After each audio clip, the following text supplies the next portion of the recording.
Hello everyone. Welcome to our weekly workshop. Um, I hope everyone is doing well. I've planned a very big program for us on today's workshop. I hope you guys are ready. Get yourself cozy with your drinks and your notes. We're going to have a really nice discussion today. Just to give a little bit more time for everyone to join in, I've just pinned a comment. If you can actually introduce yourselves when you join in, basically just type in your channel name, what your channel is about, and how old is your channel. I want to have our community members get acquainted with one another. For those of you who is joining the first time in this workshop, I'm just gonna, hi Isabella. We're just giving everyone a little bit more time to settle in, maybe just for a few minutes.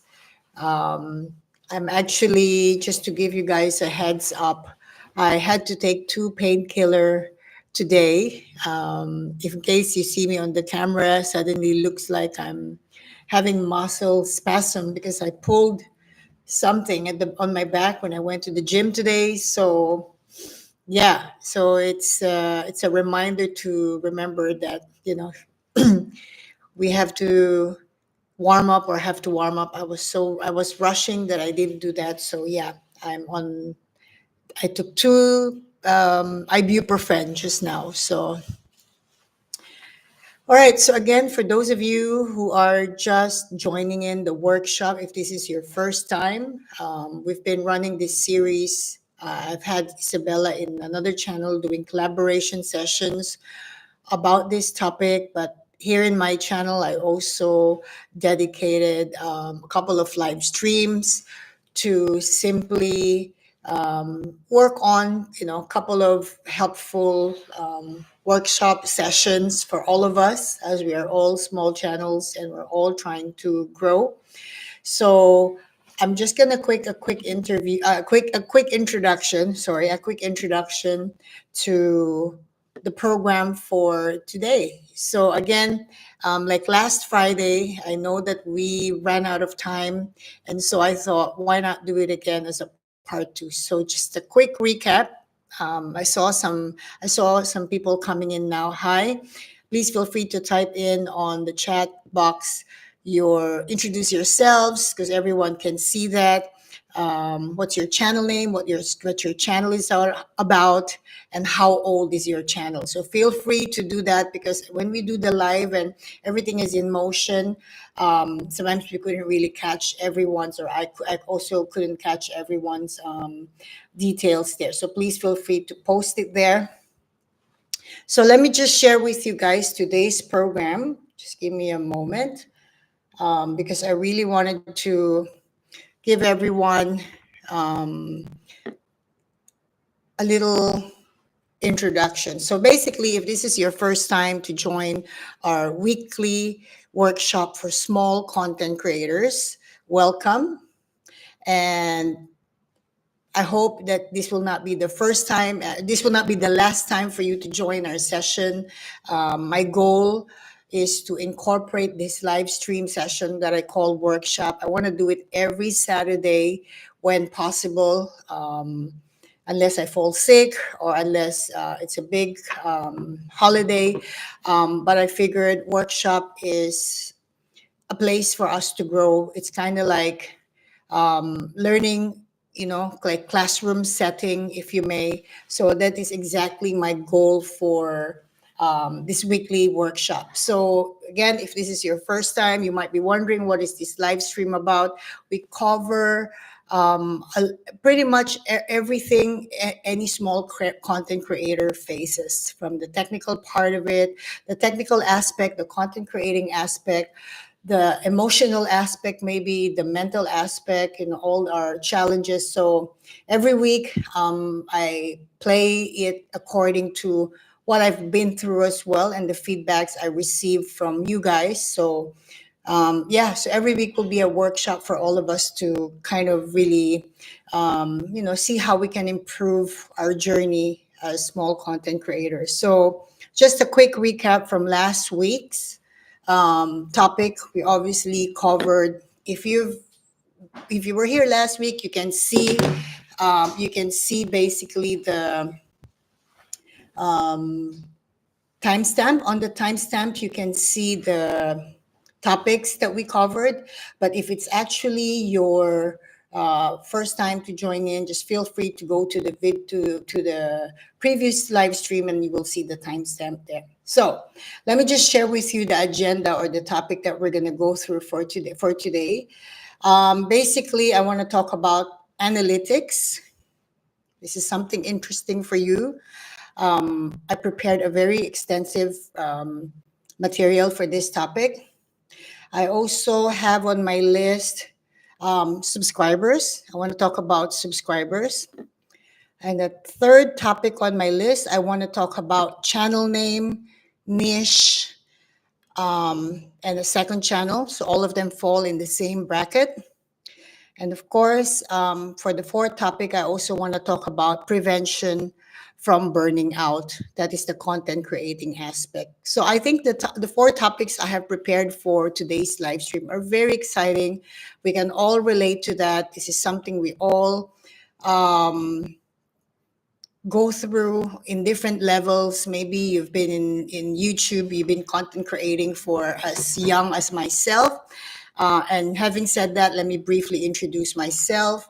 My name is Majoy, and I've been content creating for 4.5 months, so very young. My channel is about, or the niche in my channel, sorry, is actually related to sales training and all the subtopics around that. So the reason why I wanted to dive into this topic, as well as you will see regularly on my live stream, sometimes I incorporate sales training as well, because there's a lot of use of my sales training that we can actually use, or I can share with you, that I use in my content creating and all the things that I do with the channel. So if you're ready, I think we can start going through the first topic. Okay, I want to talk about analytics. Okay, so please again feel free to be active on the comment section. If there's anything you want to know, you want to ask, you want to share. This is a workshop, guys.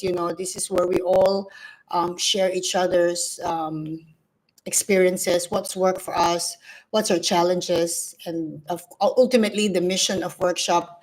If you're attending any workshops, to get better, is to improve, to rehearse, to get better. So let me share with you what I've prepared for analytics. So this is based on my own experience. Everything I share on workshop are based on my own first-hand experience, and how I understand things based on the way it reflects on my YouTube studio, how my analytics answer questions coming from myself in terms of interpreting what does that mean. So I just want to quickly make that very clear. Okay, this is all my personal experiences, all my firsthand experience, but at the same time, it's all also something that I base on logic, and I base on facts from my YouTube studio. So if you can relate, or if you have different experience, please feel free to comment on the comment section. Okay, so as I want to talk about analytics, right? Basically, if you go to your analytics, okay, so what I've been doing lately is, I guess, really wonder, how do I crack the magic algorithm? How do I actually become a successful channel? Like all of us probably aim and have that question. And of course, if you're like me, who's done a lot of videos already, this can rather be frustrating a little bit, because you're thinking, okay, I think I've done over 100 videos, and I feel like I still haven't cracked the code for algorithm. So having said that, I went through my analytics, or I go to my analytics, I would say, on a regular basis. And that's also because I produce video, three, ideally two to three long form videos a week. And then I do two shorts remix a week together with one live stream at the moment. Okay. So YouTube Studio, from the analytics per video, I go through that myself every day. So let me share with you what I analyze there myself, and you might want to check out your YouTube Studio analytics after this workshop and see what you find. And maybe on our next live stream, you can also share to us or what you discovered that we can actually learn from. So from the YouTube Studio, okay, I do the analytics not as a whole. I go by content. So let's say for me, I go to the most recent videos uploaded. Let's say the last 4 videos that I've uploaded the last month, right? So what I do is I go to this YouTube Studio, I click the content that I want to check, and then I select the content, and then I obviously click analytics. And from there, I would see metrics like reach, engagement, and audience. Why do I choose per video? Because I believe that if I go back to my very first video, even I myself would not even watch it, to be really honest with you. And the reason for that is the quality of audio is not that good. Of course, I was not so comfortable on the camera. I looked so self conscious. It was so inexperienced. It was just an amateur content creator, so to speak. So I don't go back to that content in terms of reviewing the analytics for that particular video. Okay, so this analytics I'm talking about is for the individual video, not for the entire video. So after I do that, I would actually look at 4 metrics. Okay, so I will check. Okay, for example, the video I posted yesterday, I posted or I published one long form video yesterday. This is a very good example, guys. So from the video I posted yesterday, which I checked yesterday and the whole day today, so that when I prepare my material for tonight's workshop, at least I can kind of pull out numbers based on the most recent video. And of course, I've looked at other old videos, the last four videos as well. So number one of the metrics I check there is the impressions of that individual video. Okay, don't lose me here. This analytics is per video or by individual video. So when I go to the impressions, right, basically, you know what that means. It's basically showing you the total number of times that your thumbnail was shown to the public. That's the meaning of impression. When you put the mouse cursor on the impression, that's what it says to us, right? Now, the next thing I look at obviously is the CTR. We know what's a CTR, right? I want to see what percentage of impressions have watched that particular video. And of course, after that, I go on the view, or I can see the view or how many views or viewed that particular content. Total views since that video was published. And then finally, there's the unique viewers. So unique viewers is those who watch your content or videos in your channel twice or more than twice. So when I look at these numbers, right? And the video that I posted yesterday, it at least gives me a signal how that video is performing. And not only that, actually, another thing about that is I can also identify which part of the video I should actually adjust in terms of maybe, let's start with the thumbnail. As indicated on the 4 metrics, thumbnail is very important. That's really the first thing that our viewers see, and that's the first impression, whether they're going to click your content or not. So when I review my analytics per video, and I see, let's say, for example, the impressions and versus the CTR and the views and unique views, these four metrics are they work together. They are a very good indication, you know. And of course, when you see the green check with the, you know, like white, in a white round thingy and a check, green check, it's actually a good indication as well. And we love to see that. So based on the video yesterday, I noticed the metrics are very healthy, given it was just published yesterday. And why do I mean by healthy? Healthy in the sense of not the total views. I think it's only 20 something views as of right now, or as of this afternoon. What was so healthy about that for me, if I'm assessing my own video or my own analytics, is obviously the CTR and the view duration.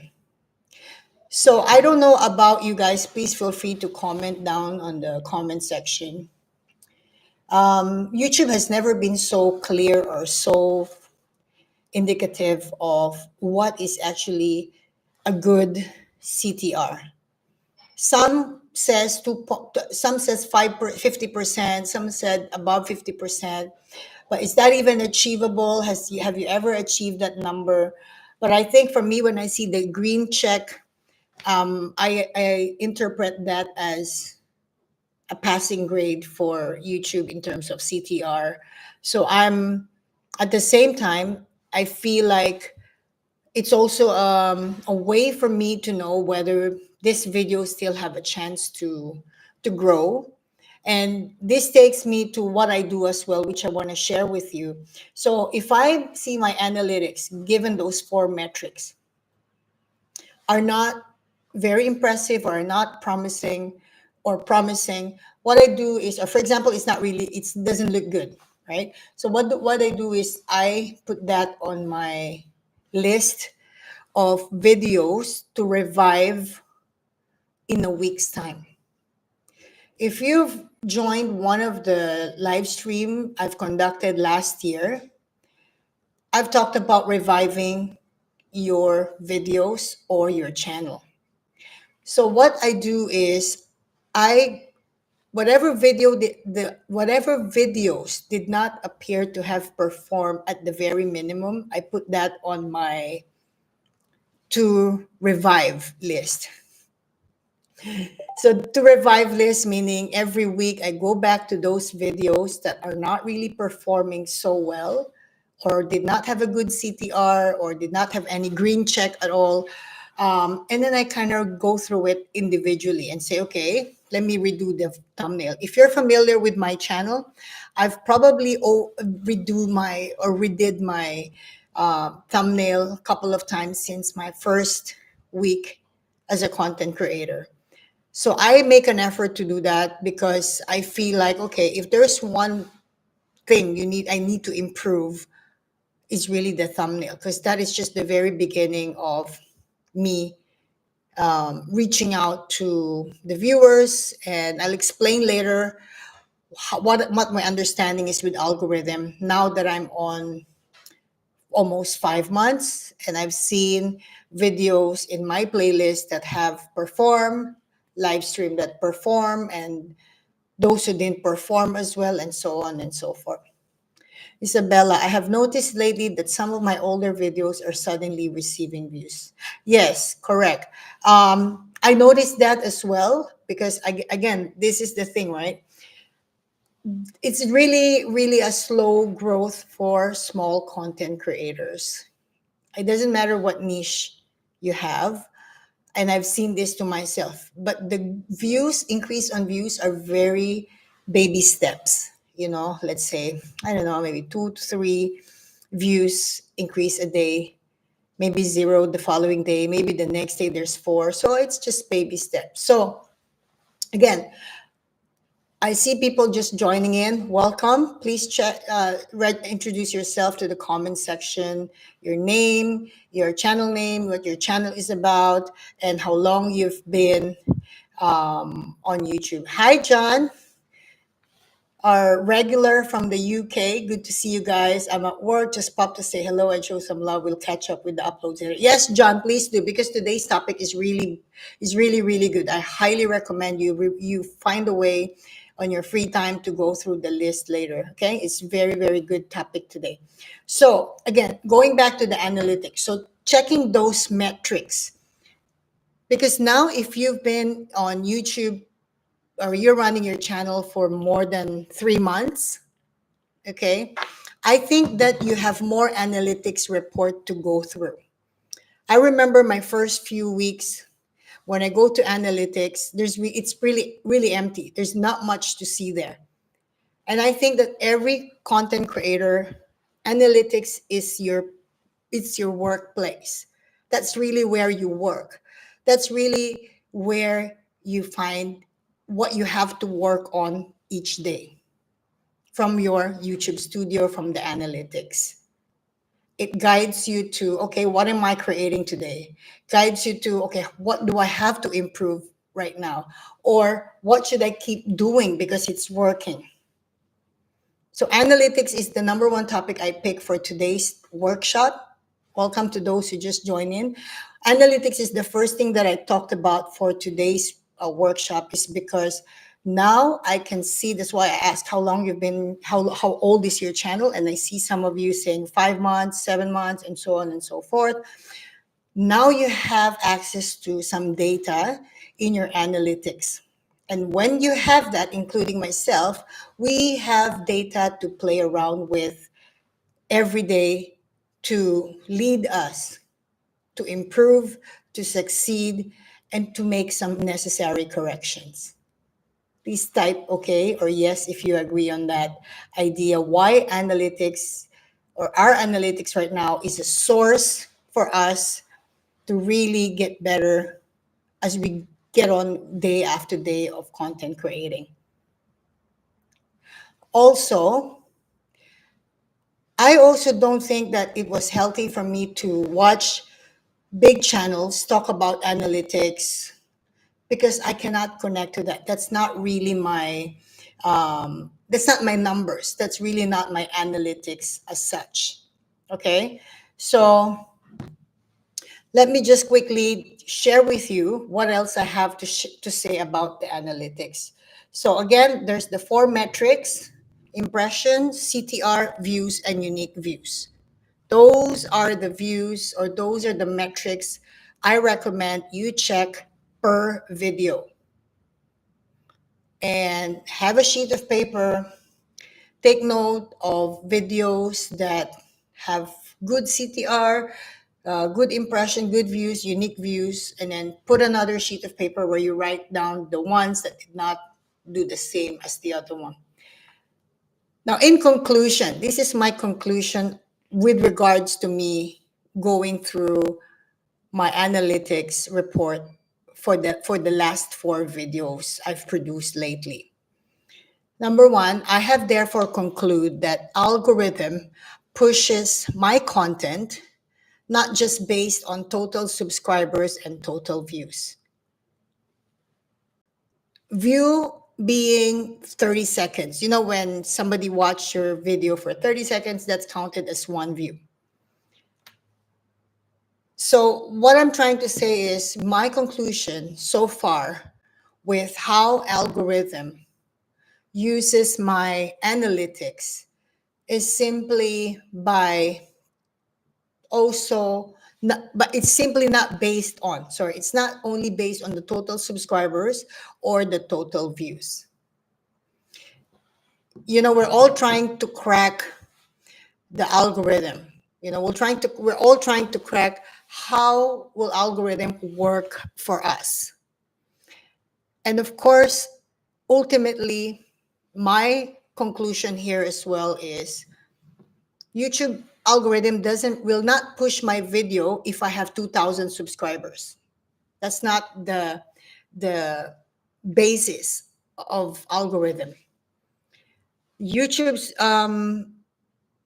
algorithm does not base pushing my video or putting me on top rank if I have 100 videos.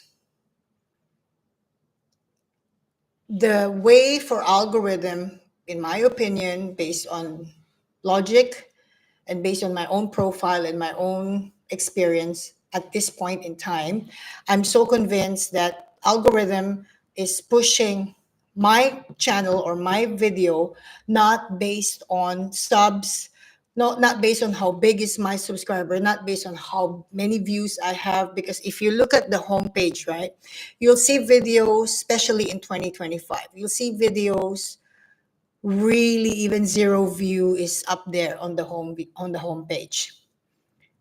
Even the smallest video, like almost no view, is there. So I don't think it has anything to do with view or channels with really less subscribers. I don't think that's also the basis. I think that the biggest driving force for algorithm to push our channel is based on the CTR, based on the impression, based on the view duration, because we all know already the bottom line for YouTube, right? They are running a business, and of course they have to pay content creators. They have to pay us eventually if we are monetized, and have to commission on our work.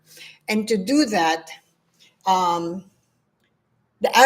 view duration, the length of time that our viewer is watching our content. Let's say for me, if I have only 50 subscribers, or maybe even 10 subscribers, and let's say my total view in my video is maybe 20. But those 20 viewers, because my content is so engaging and it's so good, and I'm really serving my content to the right viewers. It's kind of like I'm serving the plate to the right person who really wants to eat that particular dish. And they all watch from beginning to the halfway of the video at minimum. Many of them finish three quarters, and many of them finish almost at the end. Does that make sense? So my conclusion is, if you have thousands of subscribers and still you struggle to go viral, and you still struggle to reach the pinnacle of content creating, monetization, and all these things, it's really not the number of subscribers. It's really not the number of views. It's really the length of time the viewers watch our videos, together with those metrics that I've mentioned just now. I think that's more sensible for me to see, because I also review not just my analytics, but as a consumer. As a consumer, as a YouTube consumer, I also can see what is showing on the homepage, and I can understand, like, okay, that channel is within my niche. That channel is younger than mine, maybe like a month old, but always on the homepage, but lower subscriber than me, or less views on his or her videos, but maybe the view duration of the viewers in his or her channel is more than what I have in the videos that I produced. Any questions before we go on, before I carry on with what else I want to add there? So, hi, Liverpool. Hi, Christian. Thanks for joining today's live stream. Yeah, that is an excellent point. Thank you, Isabella.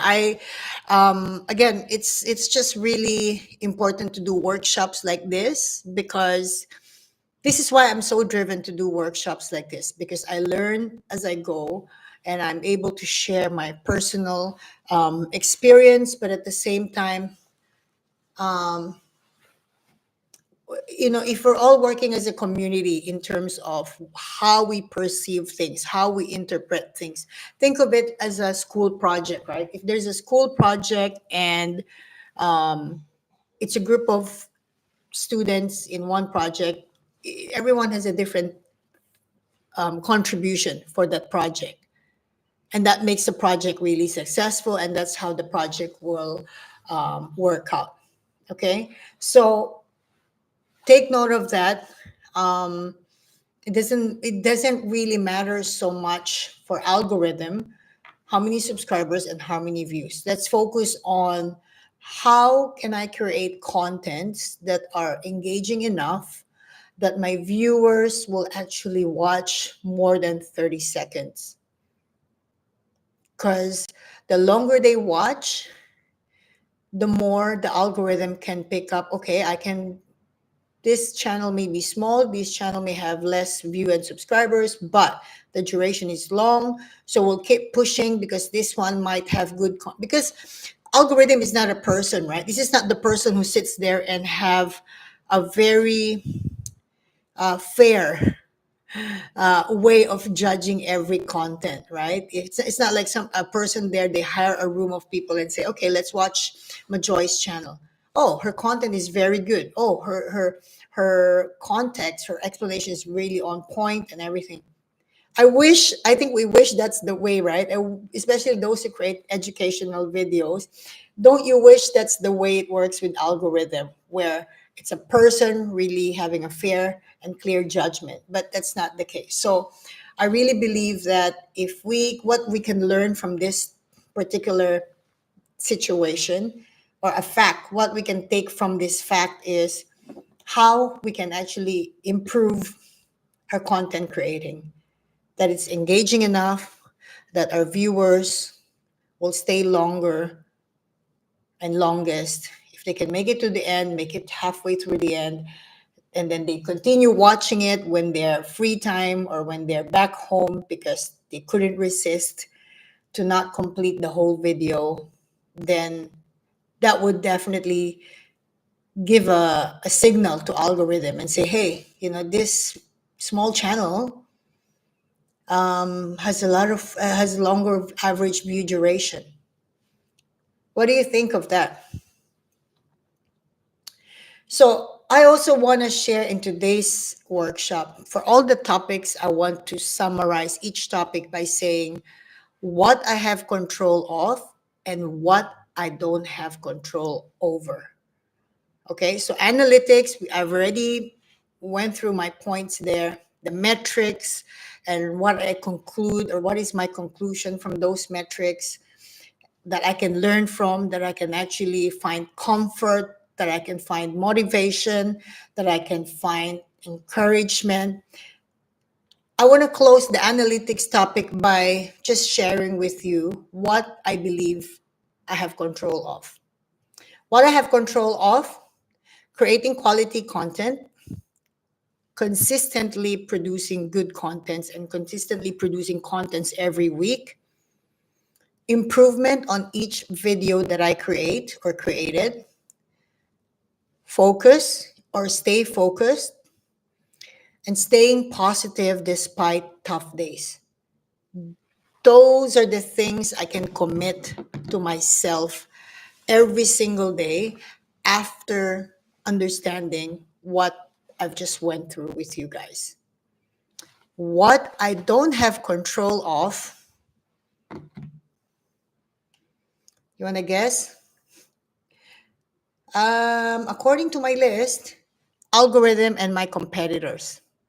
That's it. So I added this, what I have control of and what I don't have control of, on today's workshop because I really want to be able to get something out of this workshop myself. And whatever I get out of this workshop myself, I'm able to share it to you guys. And of course, we have regular viewers who may not be joining today or will join later on, because I know it's still early in the US. Majority of our viewers are from the US. Somebody just popped in. Hi there.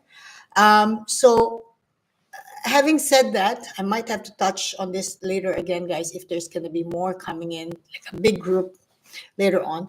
But it's really understanding what do I have control of and what I don't have control over.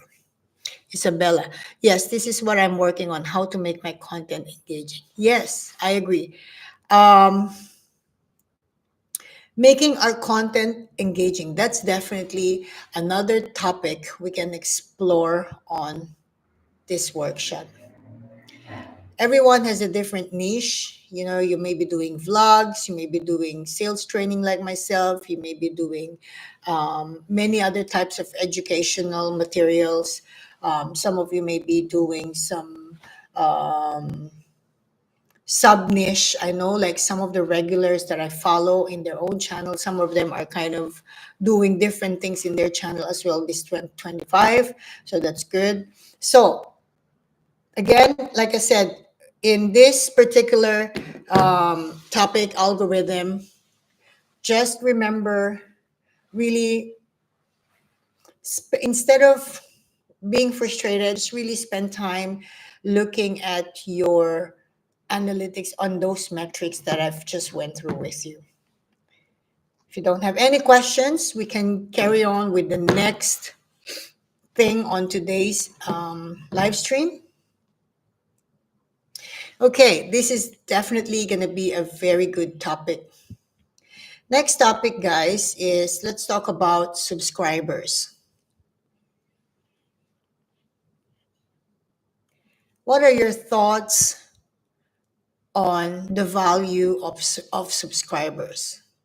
I'm talking about value in terms of how many thousands of subscribers are you aiming for in your channel? Please comment if you want to share your thoughts on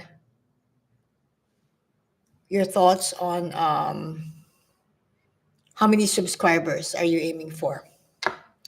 So the reason why I want to talk about subscribers as my second topic on today's live stream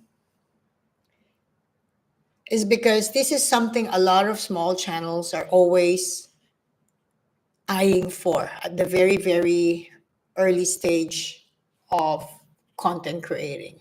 You know, this is, I guess, one of the most important thing we always ask. I think I remember at the very beginning of my content creating journey, I remember I asked everyone to subscribe.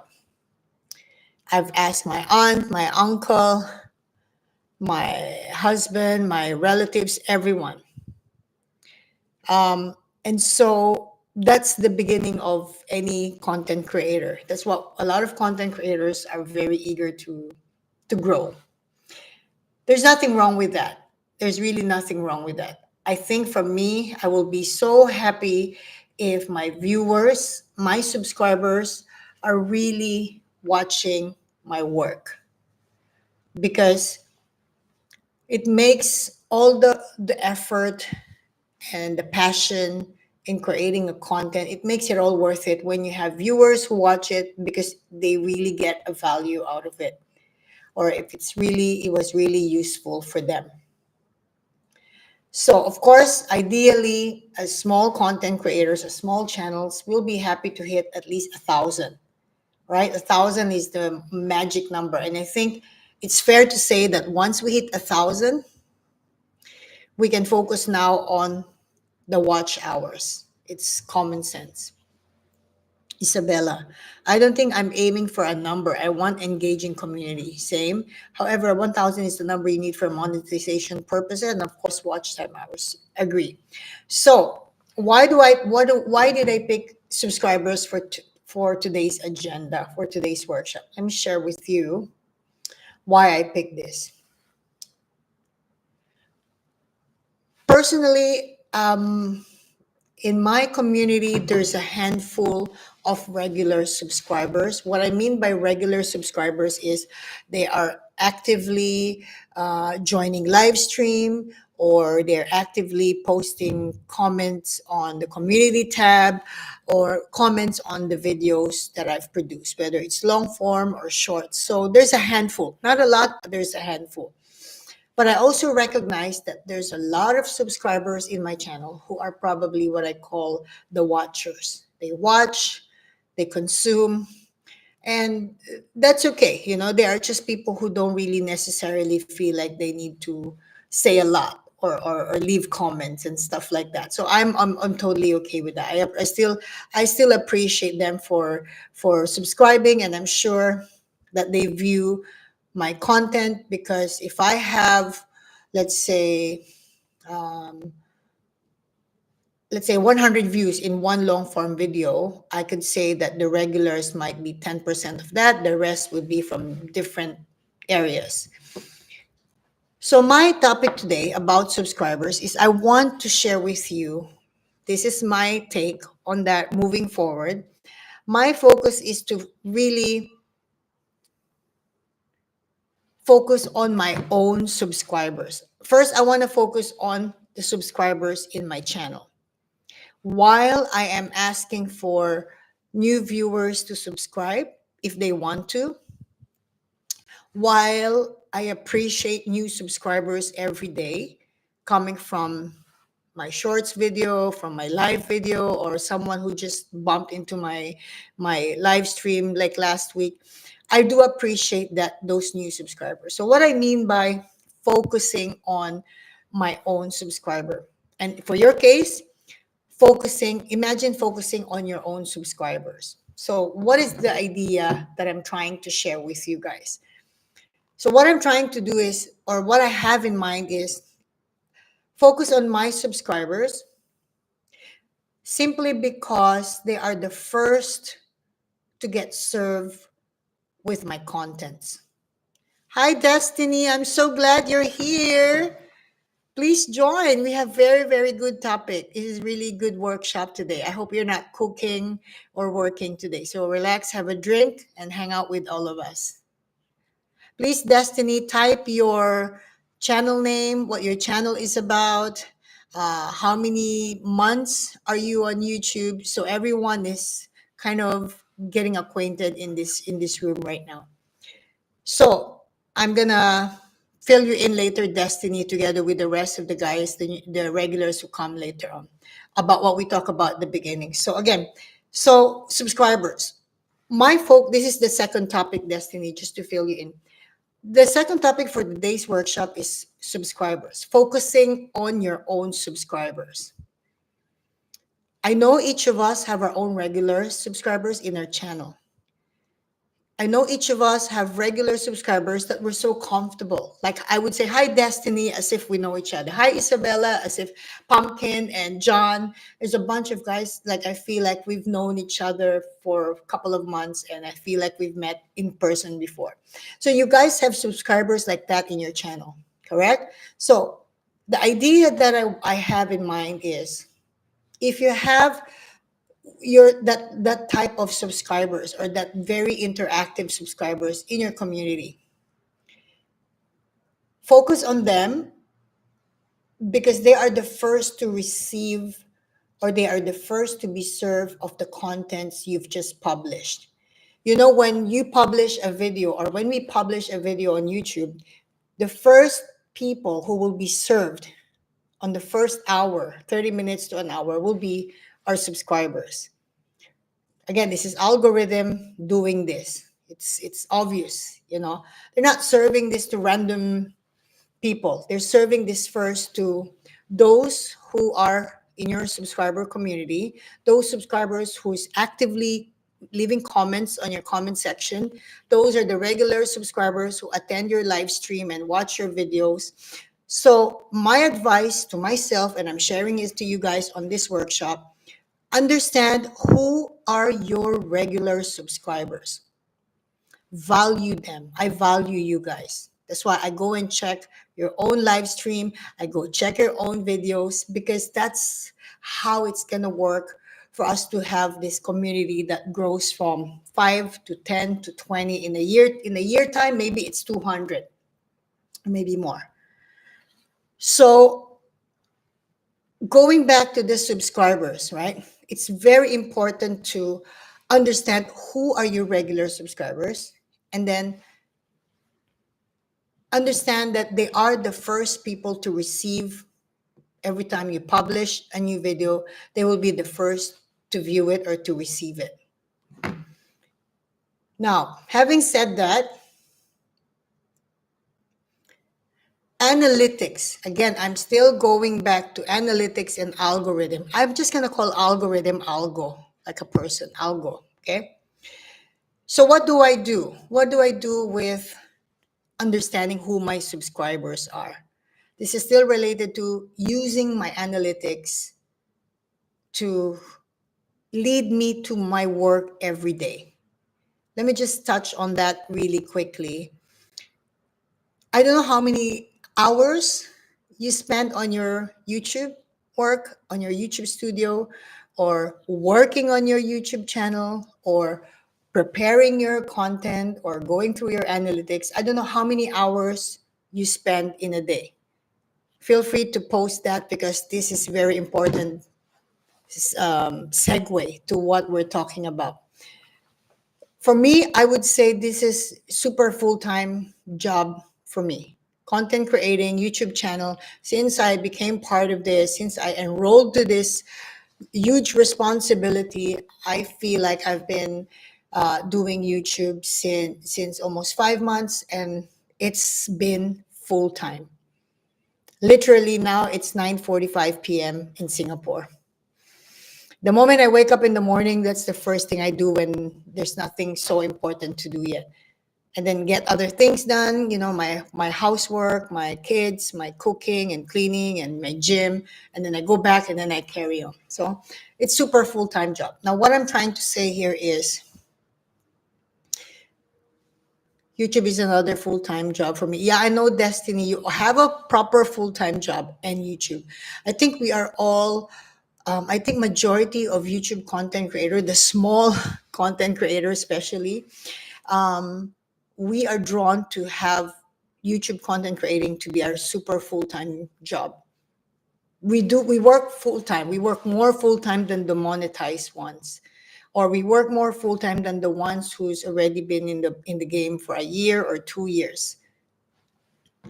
So going back to, I work 12-hour shifts, so it's rough. I know, Destiny, whenever I see your live, I can see, man, what a superwoman you are. I really, and especially you have young kids, it's really too much work. I don't know how you can do this physically, mentally, emotionally. It's really full on. So yeah, so having said that, we want to make sure that we are able to make our time committed to YouTube worth it while we are not monetized yet. So let me share with you my personal take in this particular part of today's workshop. If you know my channel, if you know my style, what I meant by full time is I really devote my time and energy on content creating and producing 3 videos and 1 live stream and 2 shorts nowadays. I remix what I've created. And the purpose of that is exactly to make sure that when the time is come that I'm monetized, the time is come when I'm a year old on YouTube, all this work that I've done on the first few months will pay off because I've already made enough content for YouTube to push out. And it's common sense. The more content you've produced, and by the time you're monetized, there's more options for the viewers to pick what they're watching from your channel. So I'll park that on the side because I don't want to lose my train of thoughts about subscriber. Okay. And again, second topic for today's workshop is subscribers. Okay. So I've already established my point for myself, and if this is something you're interested to try, please do, is to focus on my own subscribers because they will be the first to be served of my new published contents every time I do that. So if I'm producing 3 long form videos a week, my subscribers will be the first to receive that. And of course, having said that, I'm also aware that however my subscribers interacted on those new published videos will also influence how YouTube algorithm will push that particular content. Of course, I can say whenever I publish a new video and I base it on my analytics, I go to analytics, I can see more or less if that particular video performed on the first hour or two based on subscribe or unsubscribe, right? There will be occasions when you have a lot of viewers for your newly published video and they're not subscribed. This happens. And when this happens, it's also giving me a signal, at least, like, okay, that's not a bad sign, because that means YouTube is pushing my new published not just to my subscribers, but maybe to recommendation or feature. And so I go to my analytics again, and I can see that the graph, if you actually scroll all the way down on your analytics, when you click the audience, and you can see more or less what are the sources for these viewers to have found your content. So again, ultimately for me, my goal is two things with my subscribers. Number one, to be able to create contents that would really serve them, exactly why they subscribe to my channel. I'm not only talking about the regulars, because the regulars, like I said, is not even 1% of my total subscribers in my channel. You ask yourself right now, out of your total subscribers, how many are regulars you would say that interacts, that pops into your live stream or comments on your videos? And then, of course, see the ones that are not engaged or not really part of that pool, if you may. So you will see that there's a lot of non-subscribers and a lot of subscribers that are mixed in every video that you create. So one of the reasons why I also want to focus on subscribers is also not only just to create a content for them based on why they subscribe to my channel. Like for myself, because it's a sales training channel at the beginning, that's really the core of my channel. I have non-regular viewers. What I mean by non-regular viewers, I'm not aware because they don't comment, they don't message, but they're viewing. But they view for sure based on the content. Probably it's more like, okay, I'm a professional, I work, I don't have time to chit chat with the comment section, but I'm here to subscribe because I'm able to use the tools you have for my work or for my business. Right? So that's one reason why for me I want to focus on my subscribers in 2025. The ones who are always actively leaving comments and the ones who are actively watching. For one reason, I want to make sure I'm consistently producing the contents why they subscribe in my channel to begin with.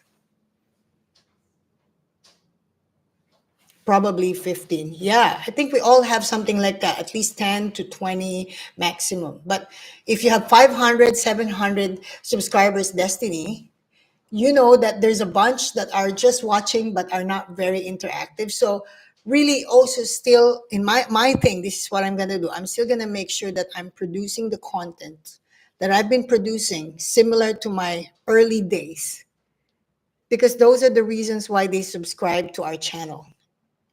Like in my case, if you notice, even if I'm doing content creating workshop like this, even if I'm doing sales training, I still touch on all the topics that I've actually introduced on my first few videos at the very beginning of my YouTube channel, because I want to make sure that those who subscribe for that reason will not leave and will still continue to stay in the channel or will not feel disappointed, because their interaction with my videos will dictate how algorithm will push my videos to others. So again, in conclusion, the first people who will receive every newly published video will be your subscribers. Your regulars will be the first to click that. And if that happens, how they interact on your video, how their attendance is with your live stream is exactly what the algorithm will interpret in terms of, okay, everyone's interacting, there's viewers, there's comments, so let's push it more to non-subscribers. So that's why It's important to really value your subscribers for many, many, many reasons. And of course, another part of that is I can hear the rain behind me. I think I would need to shut the window, guys. It's been raining in Singapore. It's actually rainy season or monsoon season here. I know where you guys are watching me, some of you might have snow or might still have really cold winter. I know, Destiny, it's still cold where you are. I saw your live stream the other day. But I'm just going to shut the window quickly. I'm so sorry because it's right behind me and I don't want to disturb you guys. Just give me a second.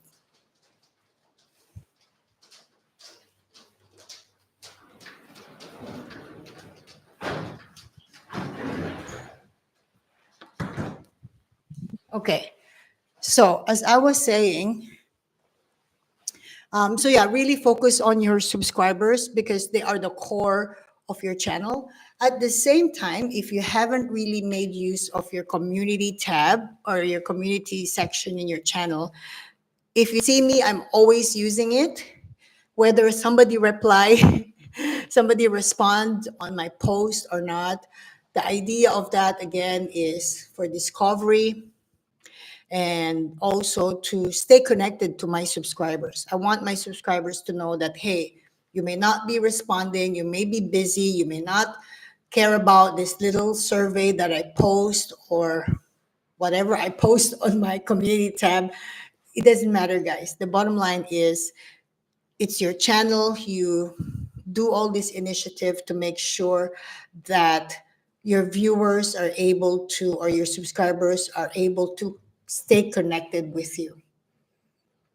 Just so they know that I may not be talking, but Majoy is constantly updating us or giving us a heads up on what's the topic on the live stream or what is she asking about topics that she's doing, what do we recommend, stuff like that. So really just still make use of your community tab as a tool for you to stay connected and to retain your subscribers.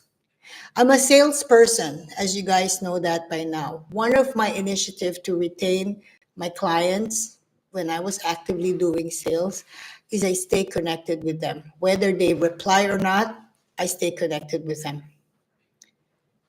So that the time comes when they need something or when they thought, hey, I met someone and this person could be interested to buy your product or could be someone interested to join your program. That client that I manage knows that I've not forgotten about him. And that's how you retain your relationship with your client. And I translate that to my channel by really making sure that I stay connected with you guys, the subscribers, the regulars, not only for the benefit of the views, the subscribers, not only for that, but it can be lonely as a content creator if there's no one talking to you. It can be lonely when there's really no one saying anything to your work or leaving a comment to what you work for, whether it's a good job or thank you or I like that, So there's so many aspects why staying connected and managing your subscribers in 2025 is actually very beneficial. Please feel free to comment how you feel about that. Hi, Dong Cheng. Glad you can stop by today. Where are you? Dong Cheng, can you introduce yourself to the community? We've got some new subscribers left the past days. Please introduce yourself. What is your channel about? What's the name of your channel? How old is your YouTube channel? Again, this is a workshop, and so we want to make sure that everyone in this community are kind of getting to know each other, and maybe you'll find collaboration. Maybe you say, hey, we have the same interest, or maybe we can do a collaboration work, or I'll promote your channel to my channel if they're interested about your topic. So I am totally encouraging you guys to use this space for that as well. So let me quickly go to my list. Okay, Cheng. Cheng is a very common last name. I have two with that last name at my job. Dong Cheng. Dong Cheng, where are you watching us from?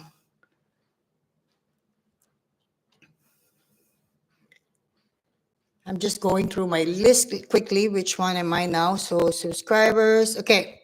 So let me just quickly give you my conclusion for subscribers. So the first topic was analytics. I gave you my conclusion. For subscribers, this is my conclusion.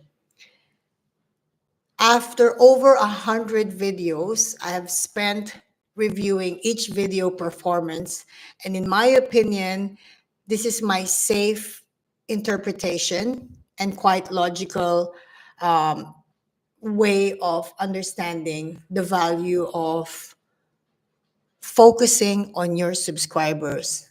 Because you can focus, you can, what I mean to say, what I'm trying to say here, guys, is focusing on your subscribers. It means you're not just, okay, you're a subscriber, what's next?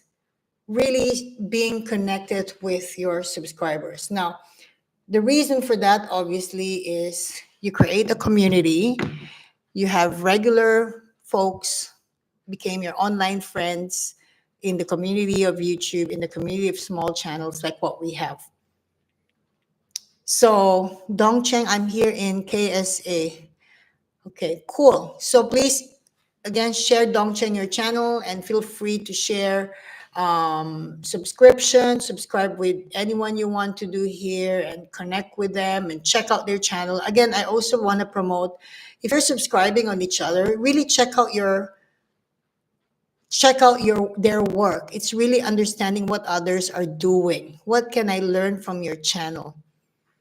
When I watch It's Morning Sunshine, I learn a lot of psychology related topics that I can apply on my challenges in life outside YouTube or personal development. And then when I watch Destined, I'm like, oh my God, I will try that recipe. I will try to cook that way, or things that she does at home that I might be interested to try, especially in the kitchen. So Destiny is very, very good with a lot of cooking. She does a lot of cooking, and it's not a cooking channel, but she does a lot of cooking in her channel. So something you can learn as a housewife or as a mom as well. So let me just quickly tell you as we move on to the second topic, because I don't want to. I want to give all the value I can for this workshop because I've really prepared my materials for this. So, what I have control of? What do I have control of for this particular topic, focusing on my subscribers? What I have control of is I can create a community in my channel that invites support, kindness, and growth. What I also have control of, if I focus on my subscribers, is consistency and improvement on each video for my subscribers and the non-subscribers who discover my channel or my content. And finally, it's also engaging my subscribers regularly on community tab that things and get to know the things that matters to them. So those are the areas I have control of. What do I have no control of? Algorithm and my competitors, right? So really understanding that if we look at the big picture of content creating or having a YouTube channel, just really focus on what you have control of. And there's so many. So far, there's more things or areas we have control of more than what we have no control of. And really, there's really two things we have no control of: algorithm and competitors. We kind of have control on algorithm. If we do all the metrics, if we really achieve all the metrics, score and signal the algorithm and say, hey, this is a small channel with small viewers or small subscribers, but the average view duration is very high. So that's when we have control of algo. I call him or her algo now, or I call it algo. What do you think about that?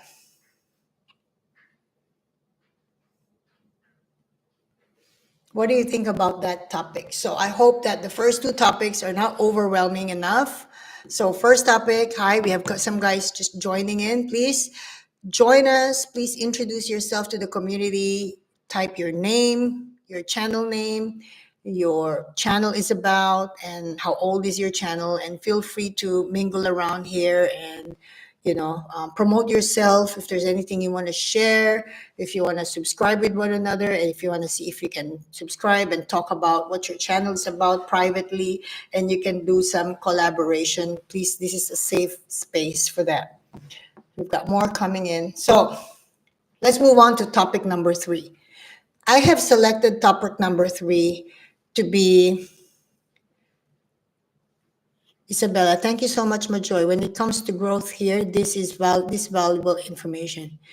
Yeah, Destiny, you're all professional. I love it. Oh, that's so nice. Yeah, I think I appreciate both of your very honest feedback. I think the reason why this workshop for me is so important, whether there's viewers live, hopefully there's viewers after, as long as some viewers can watch this live stream even on replay, is because of the content and because of the, like Destin say, the professional aspect of it. Because I think YouTube is a professional company. I think it's a proper organization. So I have to also deliver a certain level of that aspect where I can also make use of the skill to really be able to approach YouTube in a way that the viewers will also say, okay, that's a very respectable channel. That channel has a lot of values, and so I'm going to watch it. So this is what we should also all focus on our respective channels. How can I actually promote my channel in a way that the viewers will perceive it as there's a lot of values, it's professional, it's something I will watch. So just imagine, guys. Imagine we're on a TV station, right? And each of us have a channel, like a TV channel, right?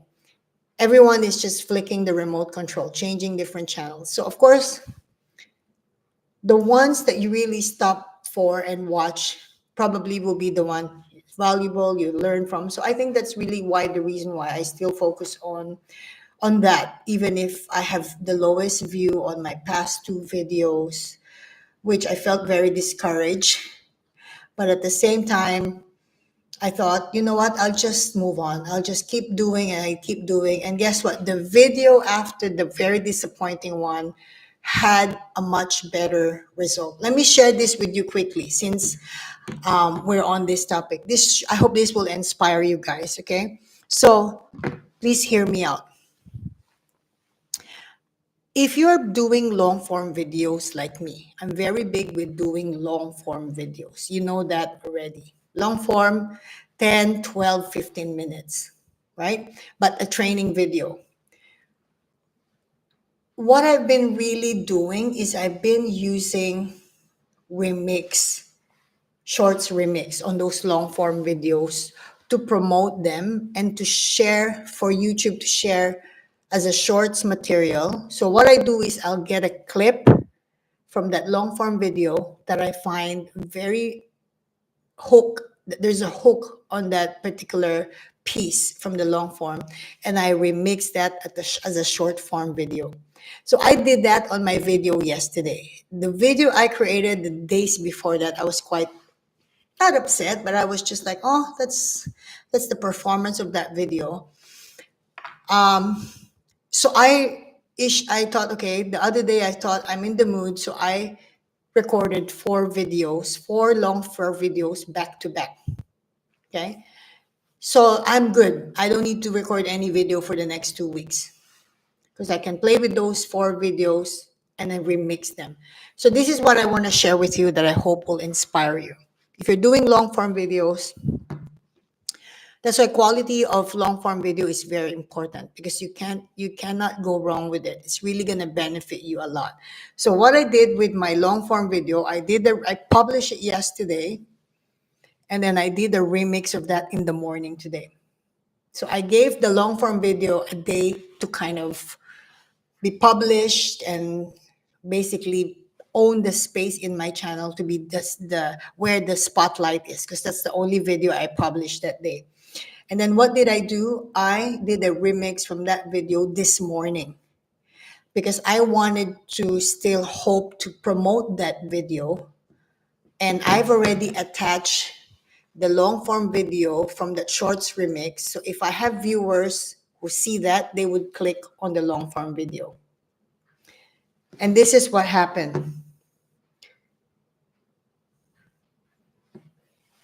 Let me just show you. So this is the shorts that I created this morning. You can see that first 14 hours. Look, the whole day it was 1 out of 10. And from this, I generated 3 subscribers from this shorts video because they discovered my shorts form video. They probably liked the hook and they realized this is something for me. And then I gave them the CTA on the shorts video and say, full video, click the link. They know that there's a full video. They went through the full video and I had 5 subscribers today just from that shorts video related to the long form video. And the reason why I want to share this to you guys is because for me, this workshop is to share what's working for me and what's motivating for me. I think the biggest factor as a content creator, as a small channel, is how do I stay motivated? And for me, the biggest motivation for me is these little things that I do, and if it's working, that keeps me going. You have no idea how I was so motivated when I saw 5 new subscribers from the shorts I've just published this morning based on the long form video that I published yesterday. But guess what? This must be my 104th video.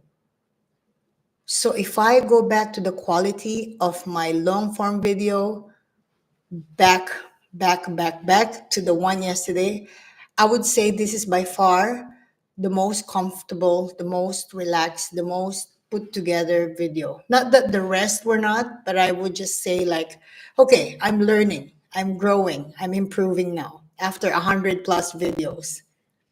Maybe that's why I'm generating subscribers from my new videos.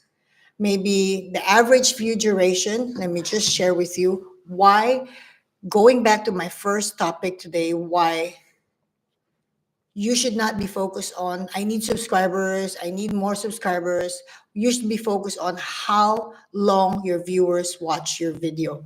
Let me just quickly see the live videos view duration from that particular long video that I posted yesterday. Let me just, if you bear with me, okay. The average view duration is, okay. The average view duration for that video that I posted yesterday is 3 minutes and 19 seconds. You see the green check? It means algorithm is quite happy with that. Maybe not superstar score, maybe not super outstanding, but maybe the algorithm is saying, look, your average view duration, and this is only 26 views, by the way. This video has only had 26 views.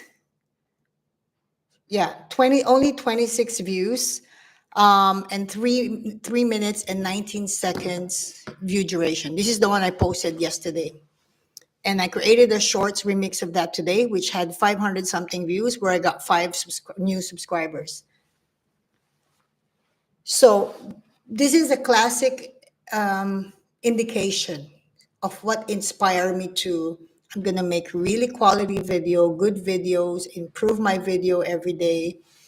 And if the interaction of my viewers from those videos are showing that the average view duration is 3 minutes, I think 3 minutes and 19 seconds, I think algorithm is saying, okay, I'm going to publish or share some of your other videos. And I think that is how small channels will grow day after day, video after video. So I hope that's a bit inspiring for you guys, because when I saw it, I'm like, oh, that's a good average view duration. I'm happy with that. Never mind that there's only 26 views and it was published yesterday. But the fact that there's 5 subscribers from that video, that means, okay, it's reaching non-subscribers or new viewers who are actually searching this type of niche, who are actually into sales video. I'm guessing that's why they click subscribe. Otherwise, I don't have any other explanation to that. Do you have anything to share, guys, related to that? I think that's a really good example to check on your YouTube studio tomorrow, and check on your go to your videos, check the analytics based on the average view duration, and create a shorts remix out of that. So here's my advice. This is my advice to you. Go to your YouTube studio, check the long form videos you created, and go to the analytics for that individual video, okay? And check the average view duration. When you see the check green, that's probably a decent view duration. I mean, 3 minutes is a long time to watch a video. You've watched the first tip or second tip already. Check the videos in your playlist that has long average view duration. And what do you do thereafter? What do you do thereafter? You basically want to see if you want to create a remix from that long form video, just to spread it out a bit more and see if you can generate new viewers or new subscribers. Destin, the only problem is shorts help with subs, but those subs most of the time will not watch your long form videos. Um, yeah, I think my opinion there, I appreciate your comment. I think my opinion there, Destin, could be a yes or a no, because when I go to analytics, again, every channel is different, right? This is a good point you're saying, Destin. It's leading me to the analytics again. If you go to your analytics, you go by audience, and it will show you. For me, when I do my analytics review, I go by 7 days, last 7 days. Do you guys do that? Because we have options on the upper right hand corner that says lifetime, last 7 days, 28 days, 90 days. So I usually filter it to 7 days. That's just my thing, okay? Sometimes I prefer the most recent one, the most recent viewers. So then I can see the demographics, where are they watching me from, the gender, the age group, the time they're watching, what they're watching, shorts, long form, and live. To be honest with you, based on my analytics, I have more watching long, but I also have more on shorts, and my live stream is very decent as well. Do I know which one has subscribed from any of this? It's hard to tell, because when there are people who don't subscribe, who don't reveal their profile as, or if they put their profile as private, we will not be really able to identify if they are a subscriber based on shorts, or they're watching shorts, long form, or live stream. But I to a certain extent, I agree to you there, Destin, that the only problem with shorts, sometimes it helps you with sub, but those subs most of the time will not watch your long form video. But this is the thing, right? This is the thing. To get monetized, right, we need to hit at least 1,000 subscribers and 4,000 watch hours. Assuming you have viewers who subscribe from shorts, but they just help you with the sub, it's still a win-win situation for you to get 1,000 subscribers, right? They still help you get through that level of, okay, I'm safe. Now I hit 1,000. Now I just have to worry about the 4,000 watch hours. So they're still helping us in many ways, or in another way. But I think what in closing to this particular topic, I think for me, I feel that if you create long form videos, and you review the analytics, you see the average view duration, and if you see that it performed decently, please try my advice. Create a shorts remix, not long. My shorts remix for that will be maybe less than 15 seconds. But I pick the clip that is very hook-ish. And you can check on my channel later what hook-ish I meant by that shorts video that I have remixed from my video, from my long form video yesterday that had gathered 500 something views within today and had generated me 5 new subscribers. So don't be shy to experiment on your long form and recreating them into a shorts remix, especially if the average view duration is very good, because you just never know. No, Destin, I really recommend you do that. It's worked for me many times. Many times. That's why do you think I make so many long form videos in my channel? Because it's worked. I'm able to remix. And the beauty about long form videos is when you don't have, when you're not in the mood to create a video the next day, but you want to publish something to trigger to basically serve something to your viewers, then you can do a remix like what I did today. So yesterday I've published the long form video. It's not so long. It's, I think, 15 minutes. And I remixed one today. Then today I don't feel like I need to produce anything. But that short form video will be what my channel is serving over the weekend. I don't know with your analytics, but for me, I think weekends seem to be very, very busy. I get more viewers. I get more people online. More people are on YouTube. More people are relaxed. They're all having a lazy weekend, so they have more time to scroll away. So yes, Destin said, I do this to promote long form videos. Any more suggestions before we move on to the next? I've seen some guys who joined in. Oh, we have another one who came in. Hi, everyone. Please catch up with our community. While I'm having a little water break, please type on the comment section your name, your channel name, what your channel is about, how old is your channel, and feel free to introduce yourself to the viewers. We have a big group tonight. Introduce yourself, mingle around, exchange subscribers, see if you can collaborate, see if there's something you can work on together. It's the best time to do that. Everyone is coming in here. Please introduce yourself and type it on the community. So I've seen everyone already exchanging details and all that.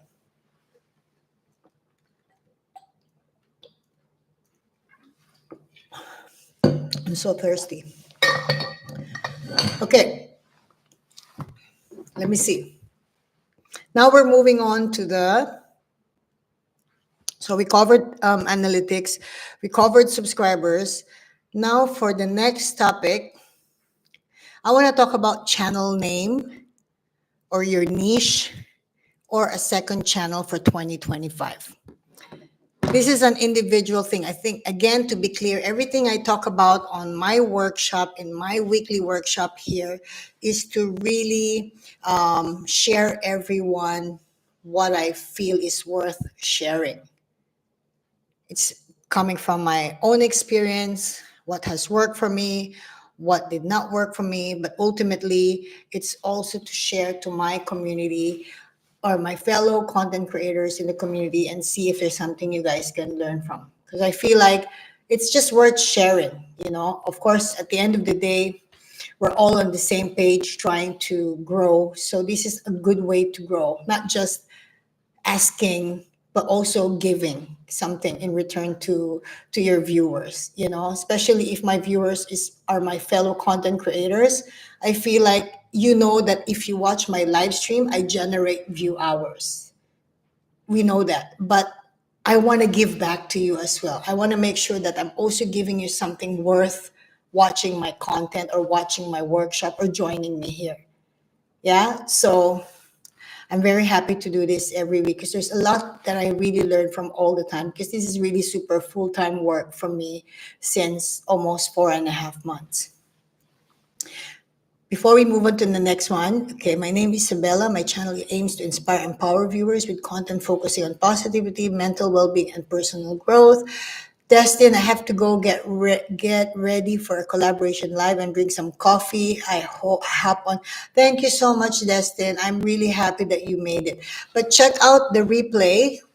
As usual, I will put the timestamp and check out what you missed out, and because there's still two more topics that might be useful for you as well. Thanks a lot, Destin.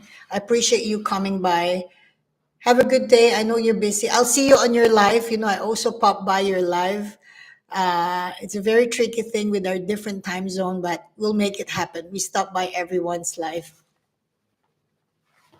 Okay, so now we go to the next one, right? So the next topic I want to talk about is branding, channel name, and your niche. So this is my experience when I started my YouTube channel. At the very, very early time, and the reason why I want to talk about this is we might have viewers who are on this journey, let's say first week, first month, and we know how we were on our first month, how little information we know, how little knowledge do we have during those times.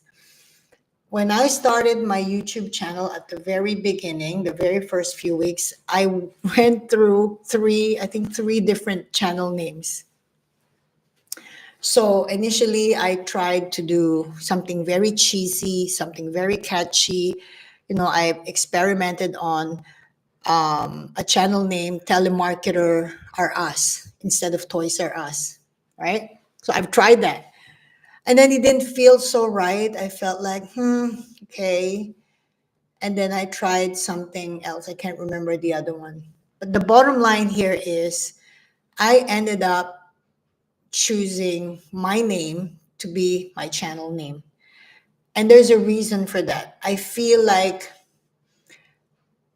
with so many names on YouTube, right? If I'm going to say telemarketer or us, there's so many channels that offers telemarketing content.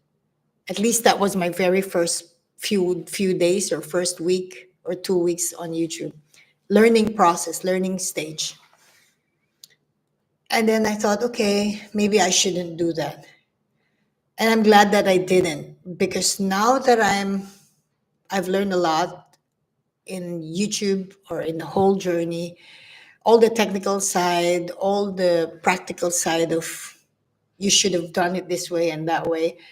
I therefore conclude that I am glad that I've used my name as a channel, because when somebody would search on YouTube on telemarketing, it would pull out so many options. But if it's my brand and it's my name, I feel like it's really going into my brand and my playlist and my channel. So let me share with you. There are some channels that I follow, okay? And this is why I'm leading to this topic. And you can have your please feel free to type away if you have any questions shortly after this. There's few channels that I personally follow. Some of them are baking channel, some of them are cooking channels, okay? This was during the height of COVID.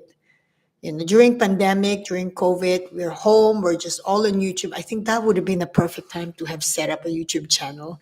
Now that I think about it, that was really just the perfect time, probably the easiest time, because everyone's just watching and consuming YouTube.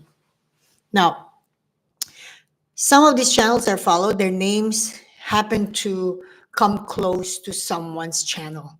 Like there's the channel, I can't remember, but her channel is something, it's baking colony or something like that, or I bake colony, something like that, right? The problem is there's another channel, right? The channel is it's blank. The other channel is it blank. So when I search the channel, somehow they're next to each other.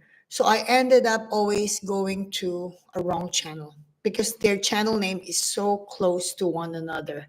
It's like a difference of apostrophe or question mark or exclamation mark, or it's very, very close to each other. So my take on this particular topic is it's 2025. I talk about this on my live stream in December. I talk about how it's 2025, how it's actually a perfect time, especially beginning of the year, to really self-evaluate your channel and think, okay, is there anything I can actually improve in my channel? Is it actually, or revamp my channel?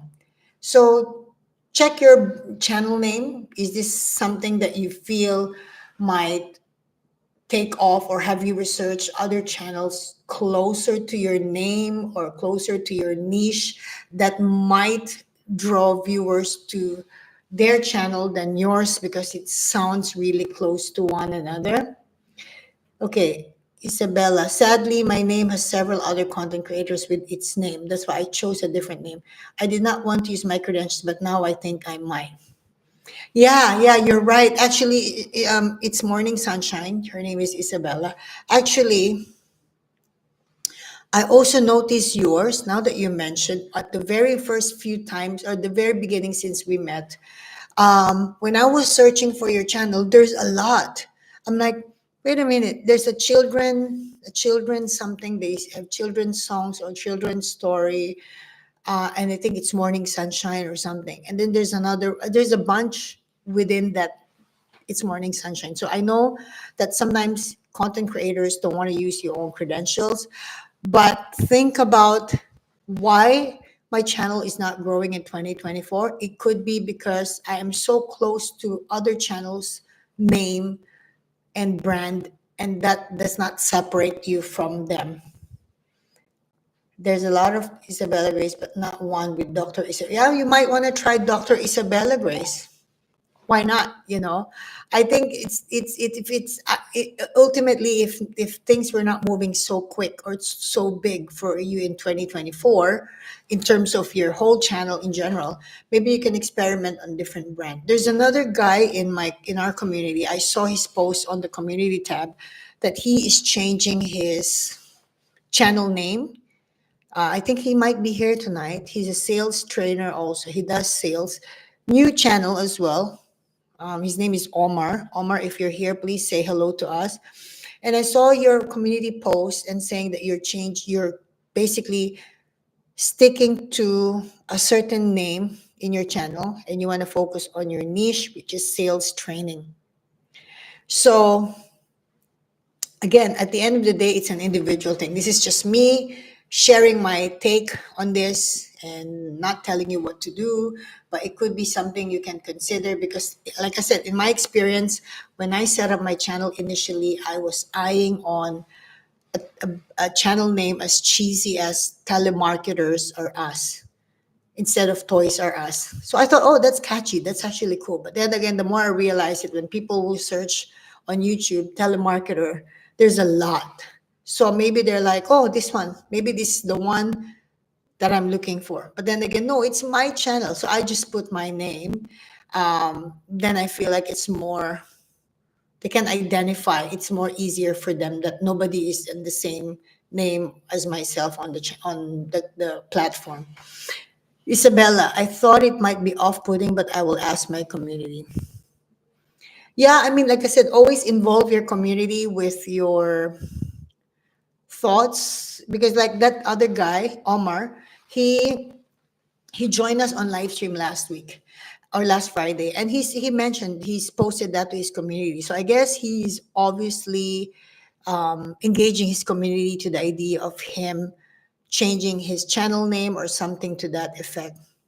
So something to think about, guys. If you feel like your channel has a lot of commonality with other channels on YouTube, like really small difference, it could be the best time to consider slight changes just to differ you from other channels, just so you don't lose your identity in the platform. We have some guys who just join in. Please, if you just join in, welcome to today's workshop. We've covered a lot already, but it will be on the timestamp. I will always put a timestamp on my live stream to keep you guys obviously, so you guys know what the topics we've talked about before you join in. At the same time, it's always good to see chapters on live stream because it's live and it's long and I don't want to bore you with things that are not interesting for you. Please, those who just join in, type in your channel name, introduce yourself to the community, your channel name, what your channel is about, how long you've been on YouTube, how young is your channel, and maybe you can connect with other regular subscribers in the community, and maybe you guys can do some collaboration, subscribe to each other, support each other's channel, and that is what this space is all about. All right, now let's move on to the next topic. So in summary, we cover subscribers, we covered analytics, we've also covered niche. Oh, sorry, before we move on to the next one. So I talked about branding your channel name, or changing your channel name, or slightly amending your channel name. Now I want to talk about, since that topic is also quite related to each other, is the niche. Niche or sub-niche, or change your niche in 2025. What are your thoughts on this? So we know that niche is very important for the algorithm. In my opinion, that the more clear it is with the algorithm what my channel is about, what I can serve to the viewers, I'm aware that the algorithm is more able to help me. Who is he serving my channel or content to? Meaning to say, I can't be doing cooking and baking and cleaning and gardening in one channel. Otherwise, you can do it for sure. No one's going to stop you from doing that. But if you want to think about how algorithm is going to work for you, I figured to also just reflect just reflect on your niche for 2025. How is it working for you? Is there an audience for that niche? Or are there way too many channels doing your niche? Or algorithm seems to not know where you put your content because it's so complex. I'm just talking in general here, okay? Again, this is my opinion. It's a workshop. Workshop is for us to sit down and go through a lot of conspiracy theory, a lot of controversial topics, and see maybe we can actually answer questions or have a different perspective for the better, obviously. Isabella, I think it's important when you're evaluating honest growth. Moving into a similar niche may be beneficial. Yes, unless you say, okay, last year I did gardening, and my competitors are way good in terms of how they create the video. A lot of them, they have real beautiful gardens where they do their filming in there. A lot of them have really good props. Just an example, right? If it's gardening. So yeah, and maybe you thought, okay, look, I can't compete with those guys. So now I'm shifting to carpentry because I have some experience on carpentry. So to your point, Isabella, moving into a similar niche may be beneficial. Correct. Definitely similar niche can be more beneficial than extreme shift of niche that is totally in big contrary to your original niche. But then again, maybe you have a lot of talents, you have a lot of knowledge, you are wearing different hats, so to speak, and you're able to convert that into a niche in your channel. So just something to think about, something to reflect on. Is it actually a good idea for me to understand whether my channel is taking off, or my competition is too tight and they're too good? It's kind of like if you are doing a niche similar to Mr. Beast. There's no way a new channel can actually go and break the record of what Mr. Beast is capable of doing. The props, the the team that he has who does all the work for his content, and so on and so forth. So I agree. It could be also an opportunity for you to review your niche. Like for me, if I can share before we move on to the next topic, for me, my niche is still going to be sales training because that's really my forte. That's what I really know. And of course, sales training, but there's a lot of subtopics within that. As you already know, there's telemarketing, there's cold calling, communications, overcoming objections, face-to-face selling, and all those sales related subtopics.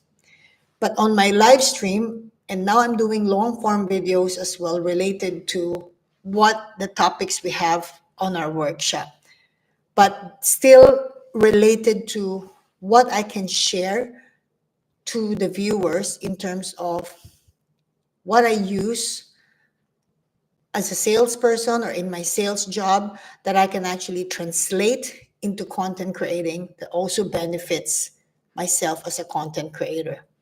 And I have created 2 videos of that. I'll publish it next week. So, watch this space. I've done 2 short, long form videos, not long, like 10, 12 minutes, about some sales tips related to content creating. And that's also the topic last week, by the way, for those of you who were here on the live stream last week. All right. So if we're done with the 3rd topic, we can move on to the 4th topic, which is actually about, hold on, let me just double check if I've missed anything.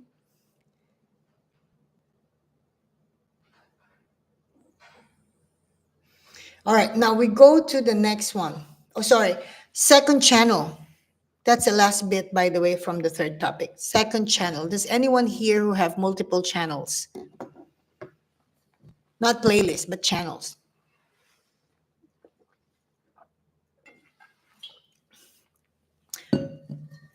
I'm following a channel, or I follow a couple of channels who do documentary, who do gossip, British gossip, royalty, and all that.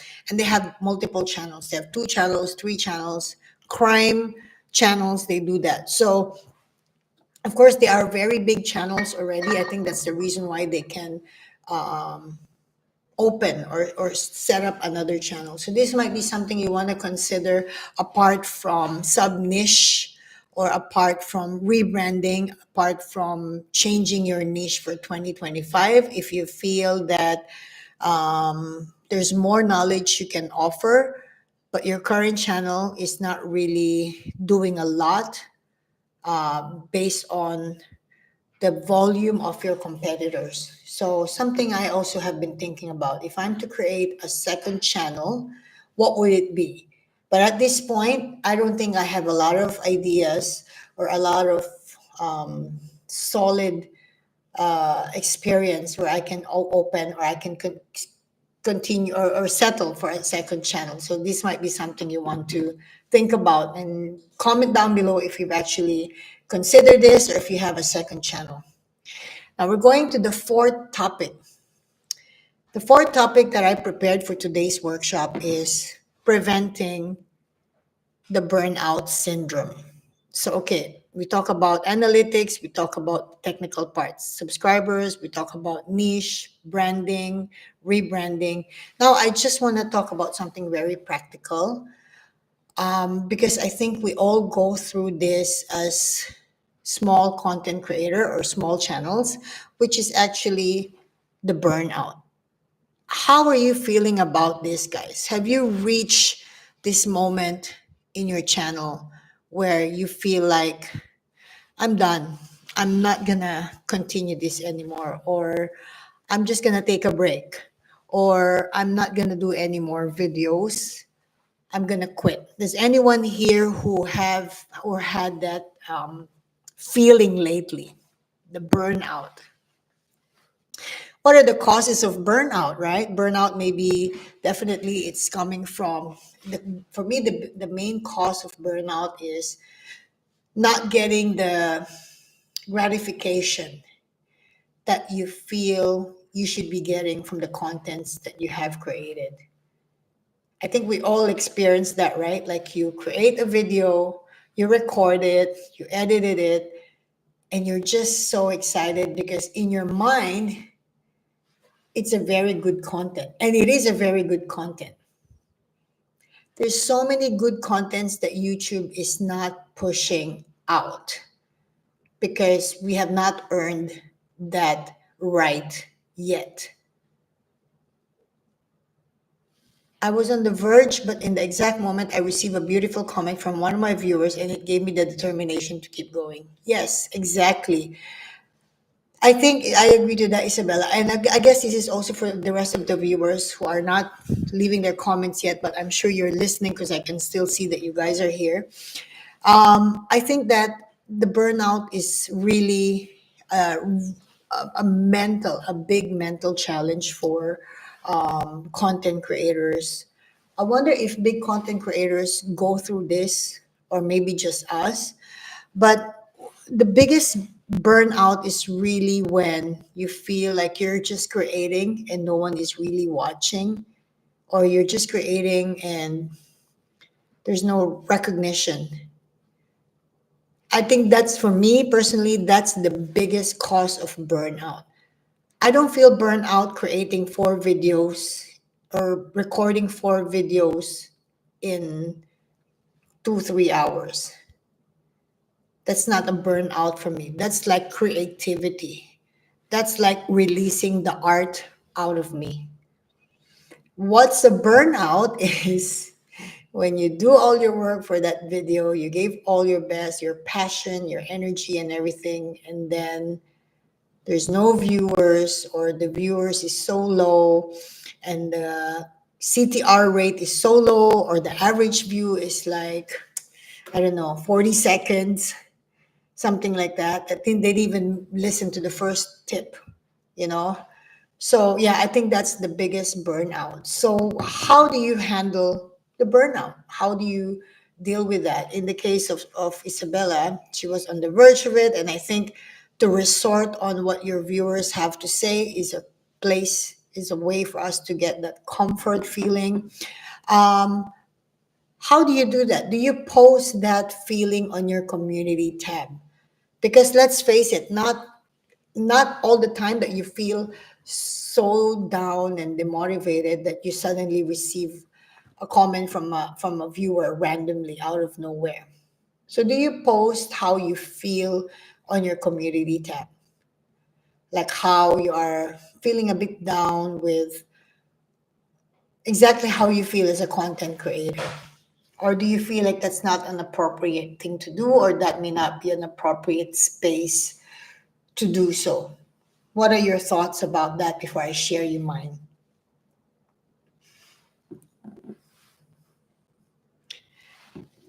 So let me share with you how I anticipate the burnout, how I deal with it when occasionally I do have it. So there's 2 things. I want to anticipate that before it comes, or when it's starting, I want to cut the bud and say, no, you're not going to stop me from doing what I enjoy most, which is creating content that I'm passionate of, topics that I'm passionate about. So this is my take. This is my take I want to share with you guys. Number 1 on my list. As you've already know, I do have in one of the live stream a couple of live streams ago. I think if you go to my live stream playlist, there's one live stream there on the timestamp where I talk about creating your Excel sheet, a very simple Excel sheet. You can create it your own. There's nothing fancy about it. I know there's a lot you can find online for free that are so complex and so complicated that you yourself would not even have the energy to fill it in. I've seen one and I check it out, and I'm like, oh my God, this is too much. It's like an admin work by itself. That is too much work that I don't feel like, look, I'll just make my own super simple. So this Excel sheet that I've created, which I've shared on the previous live stream, basically it's an Excel report, an inventory of my contents. So how do I actually prevent myself from the burnout syndrome as a content creator?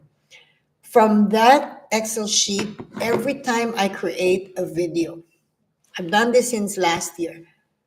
I've been very religious about it. I do it so disciplined and so regular. So if I created a video now and I publish it on YouTube Studio, I basically copy and paste from the description what are the topics I talked about for that from that particular video, and I copy and paste it immediately on my Excel sheet because I don't want to pile it up. I don't want to go back next month and say, oh, I need to do the last 20 videos one by one. So mentally for me, it gives me the clarity in my mind that I've done something and this is what I've done, and there's no need for me to even entertain the feeling of burnout because I've just created. And if I can see on my Excel sheet what I have created, it makes a difference than just creating and publishing it on YouTube and just see the very demotivating number of views that really causes the burnout, if that makes sense. So it's more psychological, it's more mental for me. This Excel sheet is really more mental for me. It's a reminder for me to say, to tell myself, you've done enough. You should not feel burnout. You should feel good that you've done enough, or you've done a good creation, or you've created something good. Don't worry about what you see on YouTube Studio. Just look at your Excel sheet. And I believe me, if when I see my Excel sheet, I feel very happy because I see how many videos I've created, how many topics I've talked about. Over 100 videos, over 300, 400 topics, maybe 500 topics. And that to me prevents me from feeling or prevents me from entertaining the feeling of burnout. In fact, it does the reverse. It's kind of like, oh my God, I've done a lot. That's a lot of topics. That's like 500 topics in the last 4.5 months. So it's more of me helping myself to avoid that feeling, because when you feel burnout, you know already that you're so close. Like Isabella said, you're at the verge of quitting or feeling really like taking a break. So that's what I do that helps me also to prevent that feeling of burnout. And another thing that I do is I do bulk video. How frequent do you create your bulk video recording? So like long form video. For me, when I feel like creating, I really create one bulk video. Like the other day, I recorded 4 short videos, or long form videos. I mean, sorry, around 15 minutes each video. I created 4. So I did my Zoom, sorry, my thumbnail, my bullet points of what I want to talk about. So I have like my index card. So I put all the topics that I want to do, topic 1, 2, 3, 4, and then the bullet points. And then I just prepare myself, record one video, pause, drink water, get myself together, 2 minutes break, and then get on to the next video, and so on and so forth. At the end of that, I've done 4 videos in one day or half a day or a few hours on that day. So I don't need to do any videos in the next couple of days. So what happened there is I created bulk videos, which means I don't need to feel the burnout. That allows me to say I've produced enough that I can do post 2 videos this week, and then remix those 2 long form videos. So I have 2 short videos remixed to publish and to promote those 2 long form videos. And then for that week, if you're in the mood, you can create another 2 long form videos and just bulk it up, just pile it up. Kind of like, I look at it like putting more stuff in my pantry. It's like, okay, I have enough cheese, I have enough milk, I have enough biscuits. So days when it's raining and I don't feel like going to the store, I have enough in the pantry. That's how that helps me to not feel the burnout. Let me just greet who's here. So Journey with Rain Queen. Hi, my name is Rain Queen and my channel name is Journey with Rain Queen. My channel is about journey of self-discovery, personal growth, learning new technology, and creating a business after a life full of raising my family, marriage, divorce, and working. Wow, very interesting. Thank you for joining us today, Rain. Do we call you Journey, Rain? Hold on, Rain Queen. Okay, so welcome to our community, and so nice of you to join us again.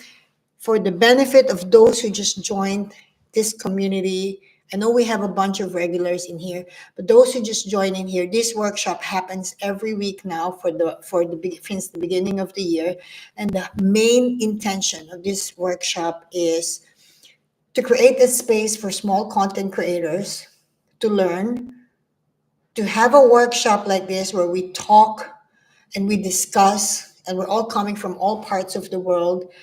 And yes, while we gather learnings from big channels, from their videos, we know that it's still different when you're personally talking about it this way, this level, because it's really kind of more of a workshop setting, I suppose, to watching a tutorial video. So, welcome, Rain Queen, and I hope that you continue joining our community live stream or join our community tab communications, and hopefully you exchange connections with everyone. Yeah, I wanted to ask Journey, how did you find us? She said, just found you a moment ago. Can you share where you found this live stream? I'm just curious how analytics is playing with this live stream. Oh, someone agreed. Hi, Omar. Omar, hi.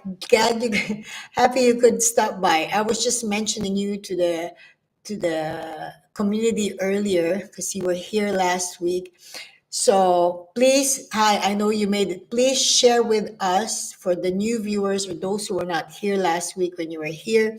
Share with us, just like what Journey did. Everyone who just joined into the live stream, welcome. Majority of my viewers are from the US. And so I know the time difference now is just still early morning or just coming to midday. Please post or introduce yourself, Omar, and everyone who just joined in, your channel name, what your channel is about, how long you've been on YouTube, and maybe you can find collaboration, exchange subscribers, help each other grow. And I encourage not just exchanging subscribers, I also encourage being part of this community, really visiting each other's channel.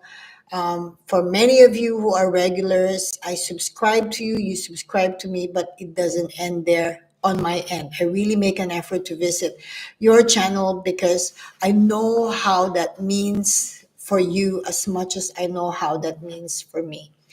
So, oh yes, so Omar, basically, he is started January 1 focusing on mindset and teaching how to sell. So that's a topic we covered earlier on, which is rebranding, revamping your channel. Are you changing your niche or are you adjusting your niche? So Omar, since you just joined, please do check out the replay of the live stream. I have to publish it. I have to have YouTube to run the copyright checking after the live stream. And then tomorrow, I would be able to put the exact timestamp on the whole video, on the whole live stream. It's been my practice to put timestamp on my live stream to make sure the viewers knows the chapters in each live stream because it's long. But it's always good to know what were the topics on every live stream so you can select which topics really matters to you and resonates to you most. Started January, so please, Top Dog, check out his channel. Rain Queen, check out their channel. She said, I just logged into my YouTube account and your video was listed in my feed. Wow. Have you actually searched anything related to sales, Rain Queen? That's why my video was on your feed. We're always curious about these things, like how YouTube really recommend our videos to newsfeed of people from other niche. I'm curious about that. I watch anything business and YouTube related. Okay. I have been watching your content and you are the real deal. Excellent sales content. Oh, thank you, Omar. I do appreciate that. I think, um, if you're doing sales as well, you can see the different perspective of other salespeople or people or other sales trainer. And like you, I can see you also have a different approach in sales, and I'm checking your channel as well. Again, we just really have to show support to one another. And Rain Queen, I will be checking your channel as well, and see if there's anything in your channel that in the community who can actually connect with you. Unfortunately, in this community, some of them were here earlier, some are later, but a lot of them are active also when we have live stream and in the community tab. So in addition to the last point, right, in terms of to prevent the burnout, I recommend, again, for the benefit of those who just join in, this has been my practice as well, is when I create my long form video, I make sure that I take advantage of the remix option, where I actually just a small clip. I don't really cut a big fraction from that and turn it into another 60 seconds video. So for the benefit of Rain and Omar, I know, Omar, that you make a lot of long form videos. What I can recommend to you, which has worked for me, which I've shared at the beginning of this live stream, but I'll share to you just the same because I want to make your time worth it as well for stopping by. So, and also Rain Queen. So if you create long form video, what you do is you select the video that you feel perform really good in terms of average view duration. So I know, Omar, you make a lot of long form videos related to sales training. So what you do is you go on your analytics, check the content, go by each content, and check which video has a very good average view duration. Maybe your last video, maybe your video a couple of days ago. Play with your YouTube studio, have a pen and paper ready, write down the videos that really have a good average view duration. You make this as an experiment. So when you identify that video which has a high average view duration, you can use that video and turn it into a remix. We have a remix option on YouTube. So when you do a remix of that video, in my experience, I just did 15 seconds. So, but I picked the most hook-ish part of that long form video. So what happens then is, yesterday I published a long form video, and I noticed on my analytics this morning that the average view duration for that video is quite good. It's 3 minutes and 19 seconds. It's a 15-minute video, or close to 15 minutes. And it's got a green check. So that means YouTube is recognizing the average view duration for that video. So what did I do? I remixed that video this morning, and I published that as a short with the intent of using that as a promotional video. So what I do, Omar and Rain Queen, is I use my long form video with high average view duration. I use that as a promotional video for discovery, and of course to promote the long form video. And on that short form video, I also put in the middle a very small CTA, or call to action note, that says full video link in the description, or click below for full video. Let me show you what happened there, Omar and Rain Queen. I've showed this already to the ones earlier. Please, I don't want to bore you guys. But like I said, when people join into our live stream, I want to make the most of their time. Also, I want their time to feel valuable for stopping by, because you guys are giving me your time. I want to make sure that you also learn something before you leave the live stream. So this is what I do, right? So for example, the short form the full video, the long form video, I'm sorry, of this, it was posted yesterday. It only had 26 views. As of right now, I'm checking my YouTube studio. It only had 26 views, but the average view duration was 3 minutes and 19 seconds. So what you do is you go to, bye Isabella, thanks for stopping by today. I'll speak to you soon. Thank you so much. So what I do is I basically go to my YouTube, click that particular video, and once you're on that video, you can click remix. So Omar and Rain Queen, this is what happens. This video is the remix of the full video I posted yesterday, 14 hours ago. It has 547 views. It's been 1 out of 10 for the whole day. Average percentage view is 44.4%. The one below, that's the full video. That's the short form video. I got 5 new subscribers from that remix because that remix have drawn my random viewers or those viewers who discovered my short form videos.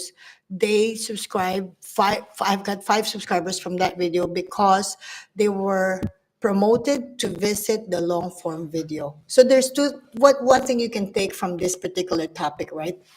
You create a long form video, right? You create a long form video, a good long form video, a long form video with content and quality.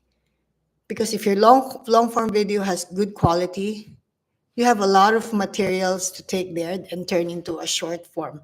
If you're curious, please, after the live stream, go check out my long form video yesterday and check out the short form that I took out from there as a remix and be the judge and say, okay, that makes sense why this video has average of 3 minutes and 19 seconds, or why there's 5 people who subscribed today out of over 500 views in 14 hours.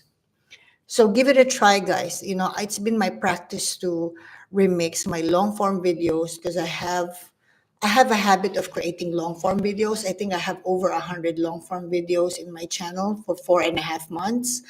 And so my intention is to create as much as I could to get better, to get more practice, and to really grow, my skill even more, even if I've been in sales for 25, 27 years. So try that, guys. In other words, go through your playlist, check out those videos, long form videos that has high average view duration, and then convert them into shorts remix and then see how that would go. And also, I want to share one last thing for the two of you, because some of them left because they were here since the beginning. And I think they're probably thinking, okay, Majoy repeated again, but that's okay. This is also my advice, guys. When you do your shorts, make sure you put the same description as you put on your long form video. So for example, you are on your long form video, right? Whatever description you put in there, I talked description on one of the live stream before, but I'm happy to cover that for another workshop next week. So when you remix a short video, right? When you create a short video, a shorts remix, make sure, guys, that there's description. The same description as you put on your long form video.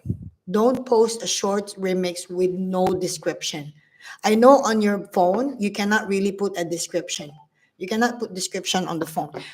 What you do is you post a short remix using your phone.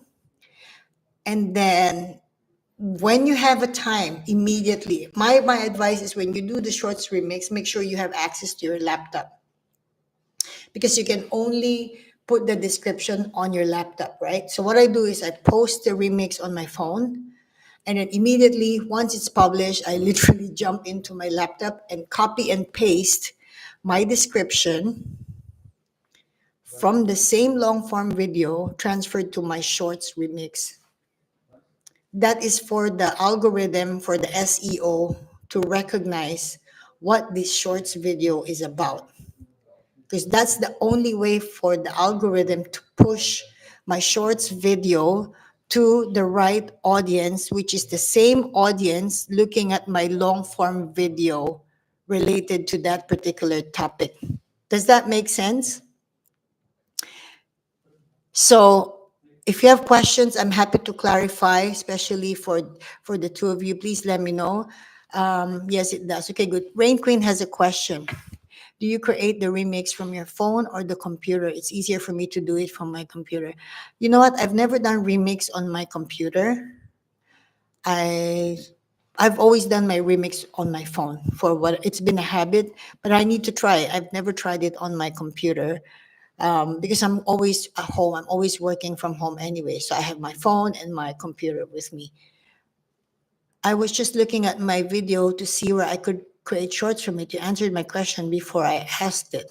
Yeah.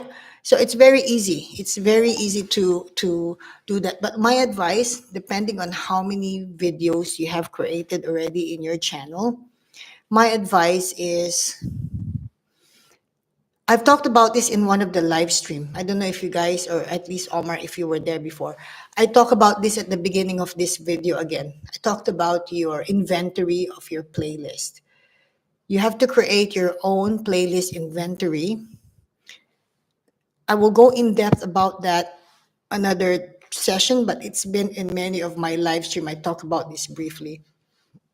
So when you actually have an inventory of your playlist, what happens is it makes it so handy for you to identify the videos in your channel from day one up to the current in terms of low performing video or videos that you haven't done any remix or videos that you feel you can still go in depth with or topics you can still expand on particular videos, especially if you're doing educational content like the two of you and myself.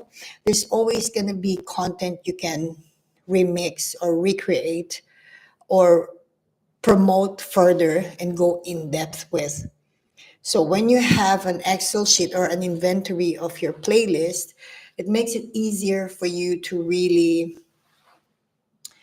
figure out, okay, I don't need to stress. That's why I said the last topic for today is the burnout. I don't need to feel burnout and feel pressured about, okay, what am I creating tomorrow? What video? I haven't done any video for the past days, or I'm running out of ideas. That shouldn't be a case for content creators who are doing educational like us, because there's always something you can actually expand. There's always some topics you can go in depth with. And the only key there, which works for me, is being organized with my playlist, really understanding what's in my playlist, what have I done remix with, what have I not done any remix with, what is worth doing a remix. And when I post a long form video yesterday, I figured, okay, I'm good. That's my video for today. I've served one video to YouTube. The next day, if I do a remix, if I see that the average view duration is very decent, I take advantage of that. And that's why I do the shorts remix the following day right away, because I don't want to overlap. I think what happened to one of my videos before that I made the mistake from at the very early time of my YouTube content creating is I overlap a long form and a shorts. They're both on the same day. And it was not really good. It was not healthy. The shorts performed more and the long form sucked.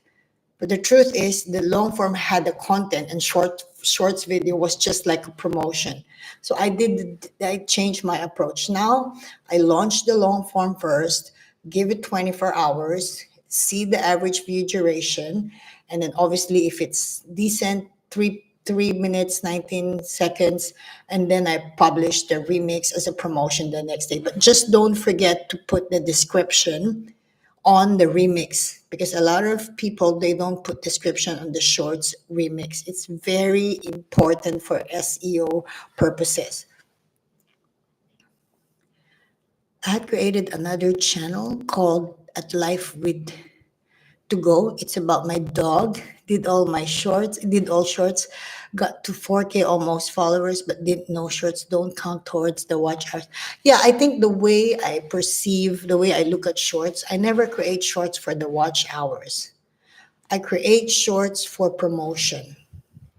I create shorts for discovery. I want shorts to be a vehicle to be discovered. Like I said, from today, firsthand experience, I generated 5 new subscribers just from that shorts, and just from the shorts connecting those 5 people to check out the full video. And maybe those people say, look, I'm interested in sales, or this is the topic that resonates to me. I can use this for work or whatever. And so they subscribe. So I never really look at shorts as a way to generate watch hours. Yeah. Yes, that is a great way to describe the use of short form videos. Absolutely. Absolutely. I think shorts for me is because there are some people who really are very good with shorts and they do less long form videos. That's the beauty of YouTube. You have the liberty to choose if you want to be a short form video creator, or you want to be a long form creator, or you want to be a live stream expert kind of thing. So yeah, I use shorts to promote and for discovery. And I find that the most effective shorts are the shortest one. Like literally, if you just want to promote your channel or your video, just do like 10, 15 seconds maximum. Because the attention span of people on shorts is they're just swiping so fast. So I don't really see the value of creating a long form shorts. You know how YouTube now extended to up to 3 minutes. It's a waste of time. What I do is I give my energy on creating a very good long form video, meaning whatever ideas I have, I'm not going to put it on short form. I'm going to create it for a long form, and then I will just remix that to promote. 15 seconds for me is the best. It's a sweet time to create a short form to promote my long form video. You can also do something like just like a random, you're doing kind of like a vlog-ish few seconds, and say, hey, are you in sales like me? Did you know about my channel? I do give this, this, and that. Check out my channel, link in the description. I'll help you with your sales. That's the shorts that you use to promote your channel. Yes, I did the 17-second short last summer and going over 2,800. Yeah, absolutely. Shorts. That's why shorts to me has to be super shorts. Okay, I was only trying to learn how to create short while I was out walking. Actually, yeah, I have done shorts like literally just the quickest one, just the quickest one, but the most straightforward shorts for me were the highest views in my channel. So I recommend you guys do the shorts and use it to promote your channel, or you promote your video, or promote. I do also shorts when I want to promote a live stream.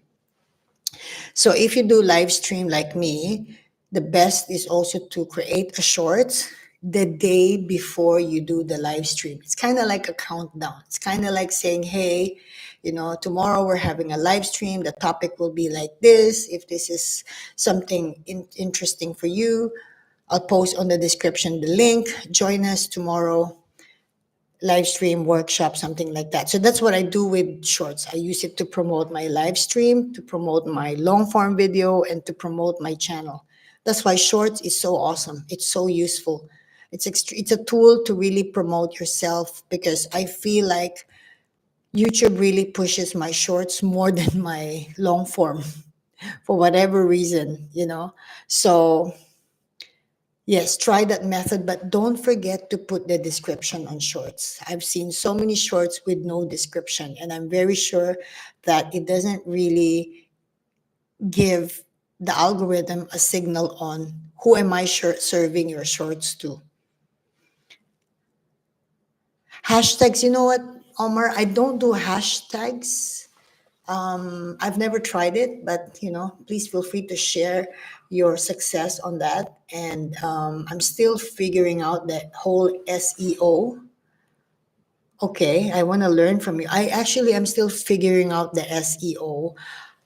Okay, I don't. I need to learn from you. Omar, about the hashtags, but let me share with you, the two of you, quickly. Um, I don't know about you guys, but I've been approached by so many, I received so many emails, even a screenshot of my channel, of my video, offering me an SEO service. I never replied to anyone because of all the scammers and all that. I just don't reply to any of them. But part of me is thinking it's so tempting to have someone really do the SEO for me if that's the only thing I haven't cracked in my whole journey as a content creator. Or is this actually something that is no longer a thing in YouTube in 2025? So please let me know if you have any experience with the SEO. Again, this workshop is helping all of us and sharing knowledge. So feel free to share with us what you think. So Journey, Rain Queen, I'm still a very new to YouTube, even though I started last summer. I only have a few videos. I work remotely full time. This year, I want to plan more time after work for my business. It looks like you are doing great so far. I'm still trying to learn myself by watching videos on YouTube. Okay, Omar. Okay, I remember in one of your video, I left a comment. I think I said something like, "There's few things I want to suggest." If you don't mind, I can suggest it now since we're live, and it's better off for me to share it to you. Okay, audio. There are some videos in your there are some audio quality in your videos that are spot on, like clear. Am I clear? Can you hear me clear right now? Like totally clear. But there are some videos you have that as if the microphone is really far, or as if the volume is really, really, really low when you publish the video. Or after you edit the video, you publish the video and very low. So my suggestion, and the reason why I'm suggesting this to you is because on my first few weeks as a YouTube content creator, there's a regular viewer. His name is Russ. He's also here all the time on the live stream. Not lately because he's in California. So because of what's going on in California, he's not really on YouTube a lot. But anyway, this guy, Russ, he messaged me and he said, Majoy, there are some videos where the microphone, I have to put maximum volume on my computer when I'm listening to you because it's so low. So he said, go and check the app or the streaming app that you use. Check the volume level should be on this. He even gave me the number 160 MB, MBFCS, whatever. And so I thought, oh my God, I have never done that. So when I edited my video using Wondershare, that's the app that I use, I adjusted my audio setting there. At the time, I was using a regular mic, like a cheap ass microphone. And then the quality of my audio became better. So the next video I published, Russ was saying, look, now I can hear you. So when I heard one of your video, I thought, oh, I gotta tell Omar to really. Sometimes your viewers are the best to say, hey, we can't hear you well, or your audio is quite soft, and it's really very important to pay attention on the quality of the audio because the video quality is one thing. Like there's nothing fancy about my live stream video. It's just really light and I'm just sitting on the desk. But the most important is you can hear me. So since I became more serious and I know I'm going to be more full time with my YouTube content creating, I got this for Christmas.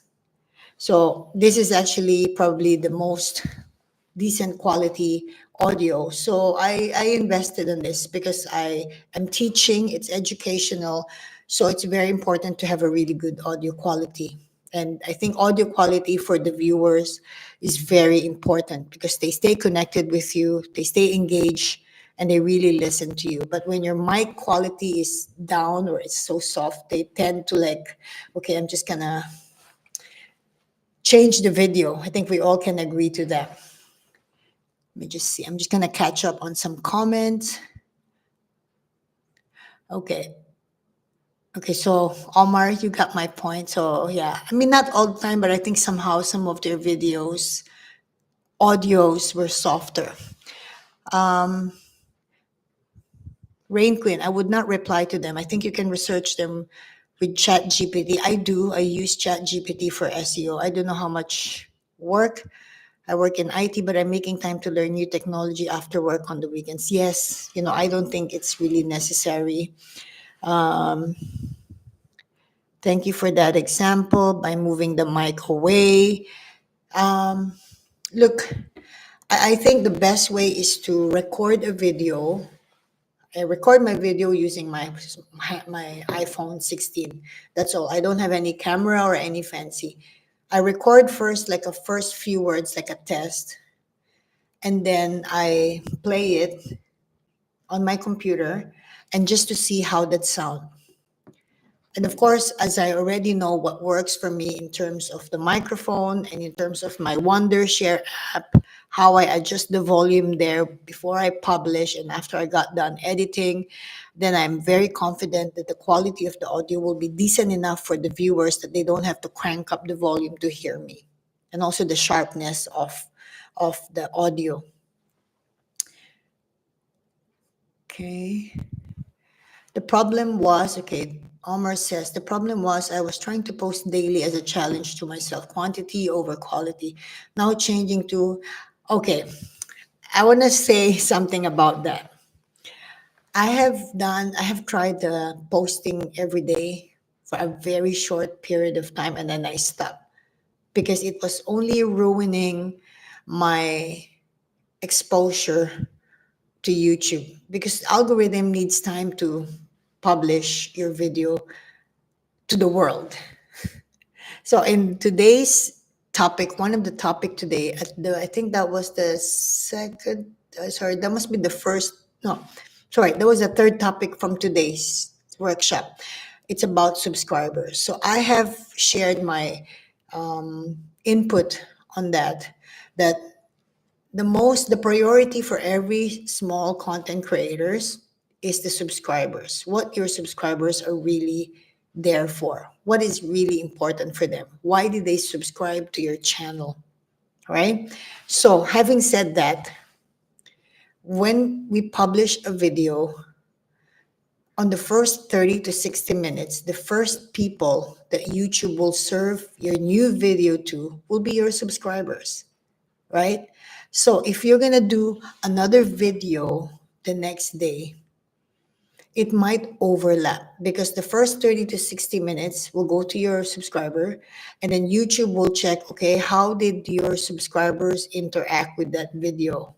Did they comment? Was there any views? How's the view duration? Or was it dead? And then they ended up serving your video to others who might be looking for your video. That's my interpretation to that. And so if you post another video right away the next day, YouTube doesn't really have a time to to basically share your video to a pool of people or to a lot hundreds and thousands of millions of viewers on YouTube every day. So my personal experience when I've done back-to-back video, it was just a disaster. Like the views were so low. I was so frustrated. I felt like that would have been a very good video. Why did I post it? I could have posted that. I give it a gap. So I would give a bit of a gap, to be honest. And from that point, I don't do quantity over quality. I do the exact opposite now, and I feel like it's actually more effective. Sorry, I'll just quickly have a little drink. Okay, let me see the next comment. But yes, it's great advice. I think you can do with Capcut. Yeah, you use Capcut. I use Wondershare, and I tried to use Canva as well. I think any app, there's so many different ways to edit video, so there's really no specific app that's the only way to go. So I also don't heavily edit my videos, if you notice. I think my video yesterday was the first time I added some sound effects and some graphics, but very, very minimal, very minimal, just to kind of play around how the viewers would take it, because I'm not good with editing and I don't have any skill to B-roll, to do the B-roll and all those fancy stuff. I can't do that. If you find a number, please share with us. I always have to raise my sound when I'm editing my video. Okay, I need to check the email of Russ, and then I will remind me. Just comment on the community tab.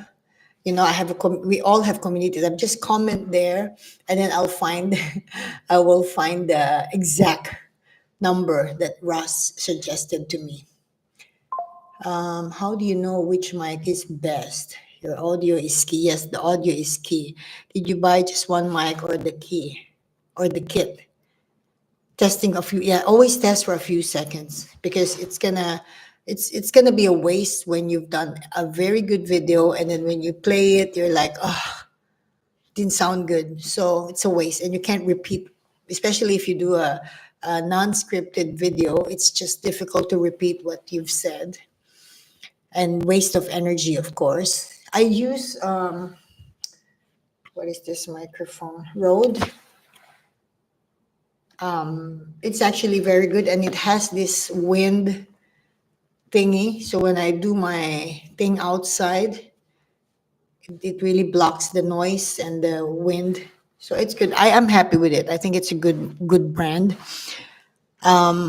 And I think I don't need to buy any more microphone after this, because this is good for outdoor and for indoor. The only thing is I need to hold it, because I feel like when I clip it in here, somehow I'm not sure if it's really capturing the audio quality when I'm really holding it close like this. And also this is kind of like a habit. I need to hold on to something when I'm talking or when I'm training. Do you have a suggestion how often to post?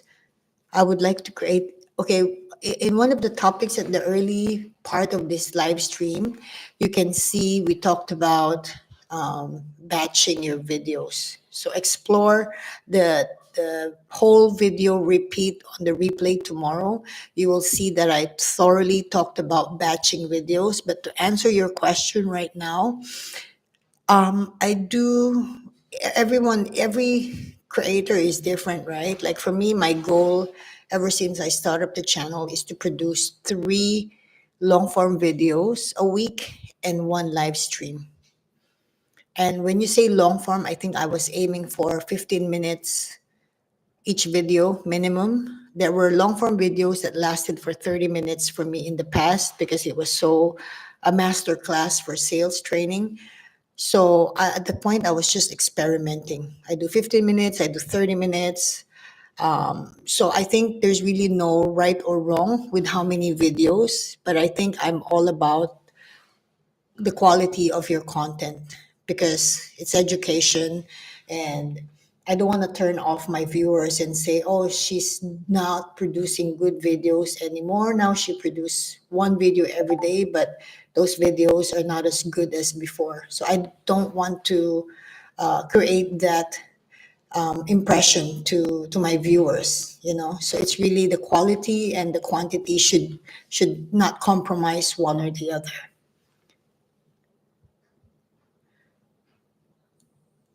Testing seconds. I'm just catching up on your comments. Yeah, do the batch. I do batching. The other day I recorded 4 videos, 4 long form videos.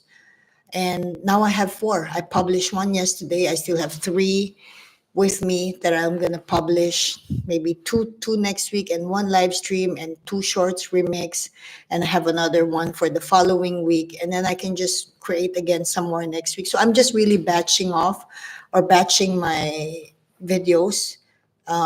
It comes down to one thing: when you feel like creating and you have a lot of ideas, that's the best time to create videos. Especially for Omar, you're also in sales, right? We're all producing educational videos. I think when you're in the mood, just keep batching your videos when you're on a roll, so that you have a lot of spare videos on days when you don't feel like training. You have enough videos already to edit and publish. So takes time to do all of that. Okay, yes, the Rode is a good brand. Is trying to decide on the Rode. I think Rode is a good mic. I can rewatch. Yes, Rain. Okay. This is probably a very long live stream, but just because you and Omar just joined in, I recommend guys that usually YouTube takes 24 hours for them to check the copyright and everything. So I will, at the end of today's live stream, I will put it on private or unpublished, and then YouTube will run the copyright test. And then tomorrow in the morning, Singapore time, usually I check it overnight. It has done the copyright testing already, and then I could actually put the timestamp on it, so you can check the chapters that you missed. I highly, highly recommend Rain that since you're new to this community and it sounds like you're very curious about topics related to small content creators like us, this is the fourth episode of this workshop that started since December and November. Please feel free to check out just go to my live stream playlist, go through all the videos. I think there's 4 or 5 already related to small content creators, and then just go to the timestamp. And from the timestamp, you can say, okay, this topic is. I want to know about this topic and this, and they're all live streams. So there's also, it's very raw, so to speak. So please do check it out. You're gonna learn a lot. And every week we're gonna do this workshop every Saturday, 9 p.m. Singapore time. And some of you might be coming in a bit later, but that's okay. That's why I do the timestamp, because we're all coming from different time zone and different time availability. So no worries. I will put the timestamp. So I don't want to waste your time going through the whole video and not knowing what to expect. Just quickly. Yes, please rewatch it tomorrow. Omar, the next sales video I'm going to be making is going to be about paying attention to the details. Yes, yes, yes, yes. I'm a big fan of structured content. When your content is structured, your viewers can really see the value of your work. I think Omar, you can, especially Omar, you've seen some of my videos already. They're not the most fancy. They don't have B-roll. They don't have all those awesome visuals like those competitors we have who are so big channels within our niche. But I think because our content is evergreen, meaning it takes a while for our content or our channel to go big, but we will go big because we may not be on YouTube anymore and people are still going to watch our content because they're evergreen. So my advice, keep creating high quality, detailed, focus on the details of your content, because the discovery will take time. And once you go viral, your viewers would say, hey, he's viral on one video, but if you go on his playlist, there's still 20 videos equally worth going viral. So I totally agree on that. That's how I look at it actually, and that's how I do it myself. If you can see my work, Omar, I'm a sales coach by profession. So I take my video creating as if I'm creating for a client, or as if I'm training a real corporate community, a corporate company that I have a contract with. So yeah, that's why I really agree 1,000,000% on what you said just there. Let's see. But okay, I added a comment about my second channel and my bookkeeping business further up in the chat. Yeah, please share your channel, Rain Queen, to our community. If you go to our community tab, because right now many of our viewers are no longer here. If you go to my channel and go to the community and you scroll on the history, there is some thread conversations there where I say, hey, can you post your channel name, what your channel is about, and introduce yourself. And you would see a lot of them are connecting there, and then we meet on live stream, and then we share subscription, we share collaboration.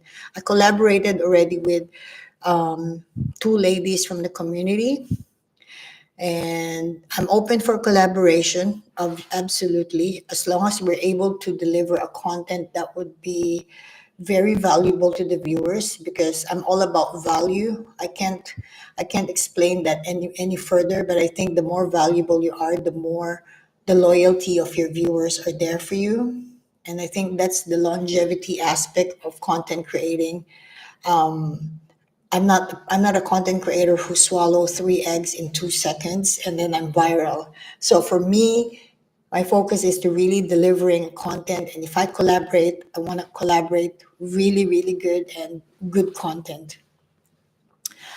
I will watch your other video. Yes, please, Rain Queen. And feel free to comment. I'm always active on the comment section on my video, especially from the community if they have questions and any topics you want to suggest that I can add on the playlist for the workshop. Because I prepare the workshop playlist like few days before. So I gather all the topics, all the questions, all the comments, and then that's when I also go to my own analytics, I go to my own profile and share what's been successful to me and what has been a failure. And that's what this workshop is all about. Every week is different, but the main mission is to really work together and identify things that works. And it's really just learning tips that you don't learn from big channels, because these are tips that are practical and very realistic, because this is really what we go through. Going to thank you. In Singapore right now it's almost midnight. It's 11:41, and I think that's why I'm losing my voice now, because it was such a long live stream. But it's always good because it was very engaging as well earlier on. I'm going to watch all of your videos. Thank you, Rain Queen. I will do the same. I will check out your channel as well. Like I said, if you talk to other subscribers in my channel, it's been a practice in this community to say, hey, I subscribe to you, you subscribe to me. And then later on, you can see the same people going to each other's live stream, each people going to each other video, because that's the whole idea. You don't exchange subscribers and then that's it. And then you just disappear, because you're better off not subscribing. It's funny because just a quick one. I don't know about you guys, but I feel like when I started my YouTube channel, I asked my family members, my friends, my colleagues to say, hey, can you subscribe to my channel? Now I realize when I see my analytics, majority of them, they don't really watch my videos. So I told them jokingly, can you just unsubscribe? You're just wasting my space in my channel. And YouTube is thinking I have more subscribers who are not watching, but majority of them are people I personally know. So so having said that, I think the practice that we have in this community is to say, look, there's no forcing to subscribe, but if you feel like this is something interesting for you or you want to learn about someone, you exchange subscription and then you check out the channel and you kind of learn something from each other. And you also just kind of check out their videos and live stream time to time. Just because that's just much better than subscribing and not checking the channel out. Yes, it's 11:35 now. It's 11:43. Good luck with your channel. Yes, good luck with your channel as well. Rain Queen, we are here for you. Please feel free to stay in contact with our community. Yes, I would appreciate it. Create a list of questions. Where are you watching us from, Rain Queen? I know that Omar is from the US. What's your time there and where are you watching us? Because I'm just checking the scheduling of live stream and it looks like this is the best time for me to do, because every majority of the viewers are from the US. Oh, there you go. You're from Ohio. Perfect. There we go. 10:43 a.m. And then Omar, of course, is in the US as well. Isabella is from the US. Pumpkin is from the US. Destine is from the US. Majority of the viewers are from the US, to be honest with you. At least my analytics, majority of my viewers are from the US. Haven't told any of my family and friends because I want to be comfortable with my phones. Oh, you haven't? Okay, good for you. Good for you. They don't watch anyway. At least my family's like, oh, I'm too busy. It's like, I see you anyway, you know. And of course, this is not their job. This is not their line of business. So it's not a topic that is so interesting for them. So, yeah. So they're not part of our community. I'm learning this. I'm meeting people who are more related to my community. Yeah. So please feel free, Rain Queen and Omar. I know you guys are new to the community, but we're small channels. We're all in the same journey, and to find a place like this where you can actually connect and have a workshop and an open dialogue about what we all go through and what could help each other, I think it's a great thing. And of course, personally, I've experienced a lot of. I approach different channels in my early, maybe my second month, third month. I approach some big channels. When I say big, channels who have a couple of 100,000 subscribers, but I believe that there's things we can collaborate on and stuff like that. And they never replied, so I take that as a no. So I thought, okay, the lesson learned there is when you're small, you stay with the small community because the big channels would not really even bother because they're already big. I think that's the truth to that. Oh, that's so nice. Thank you, Rain Queen. I'm so glad. I'm really glad that you found my channel and this community, and as well as Omar. So please, if you really have any suggested topics for the workshop next Saturday around this time, I know you guys probably 9 a.m., 9 p.m. Singapore time would be 8 a.m. for you, might be too early. Never mind, we will still have, you would still be able to catch up. And of course, the replay, like I said, that's why I make an effort to do the timestamp because I recognize a lot of viewers from the States might find it too early. And so they join in and they watch the replay according to their own liking. You're up. Yeah, I don't know. I think 6 a.m. Usually it's already a luxury for me to sleep in beyond that. So, yeah, if I'm attending a live stream at 8 a.m. and I don't need to necessarily put my face on the screen if I'm listening, I can just play it in the background, put a headset, and still lay down and just kind of listen, kind of like a podcast experience. You can take that as that because it's really quite a long conversation. Anyways, Omar and Rain Queen, I'm gonna let you go, guys. Get on with your day. I'm happy to meet you, Rain Queen, here in this community. Please stay in touch. And Omar, yes, collaboration sounds good to me. I think we can do some kind of like a live collaboration, which I did with Isabella. We did a StreamYard collaboration and talked about sales related topic based on psychology because she's a psychologist or something like that. But again, please feel free to keep in touch on the community tab. And on the community tab, you can see my email address. If you want to directly message me about anything, you can freely email me there.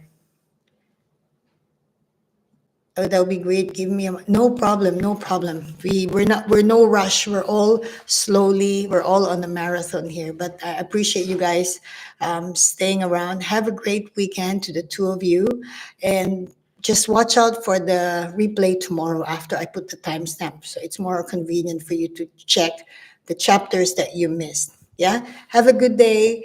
Thank you, Rain Queen. See you, Omar. See you guys next week, hopefully.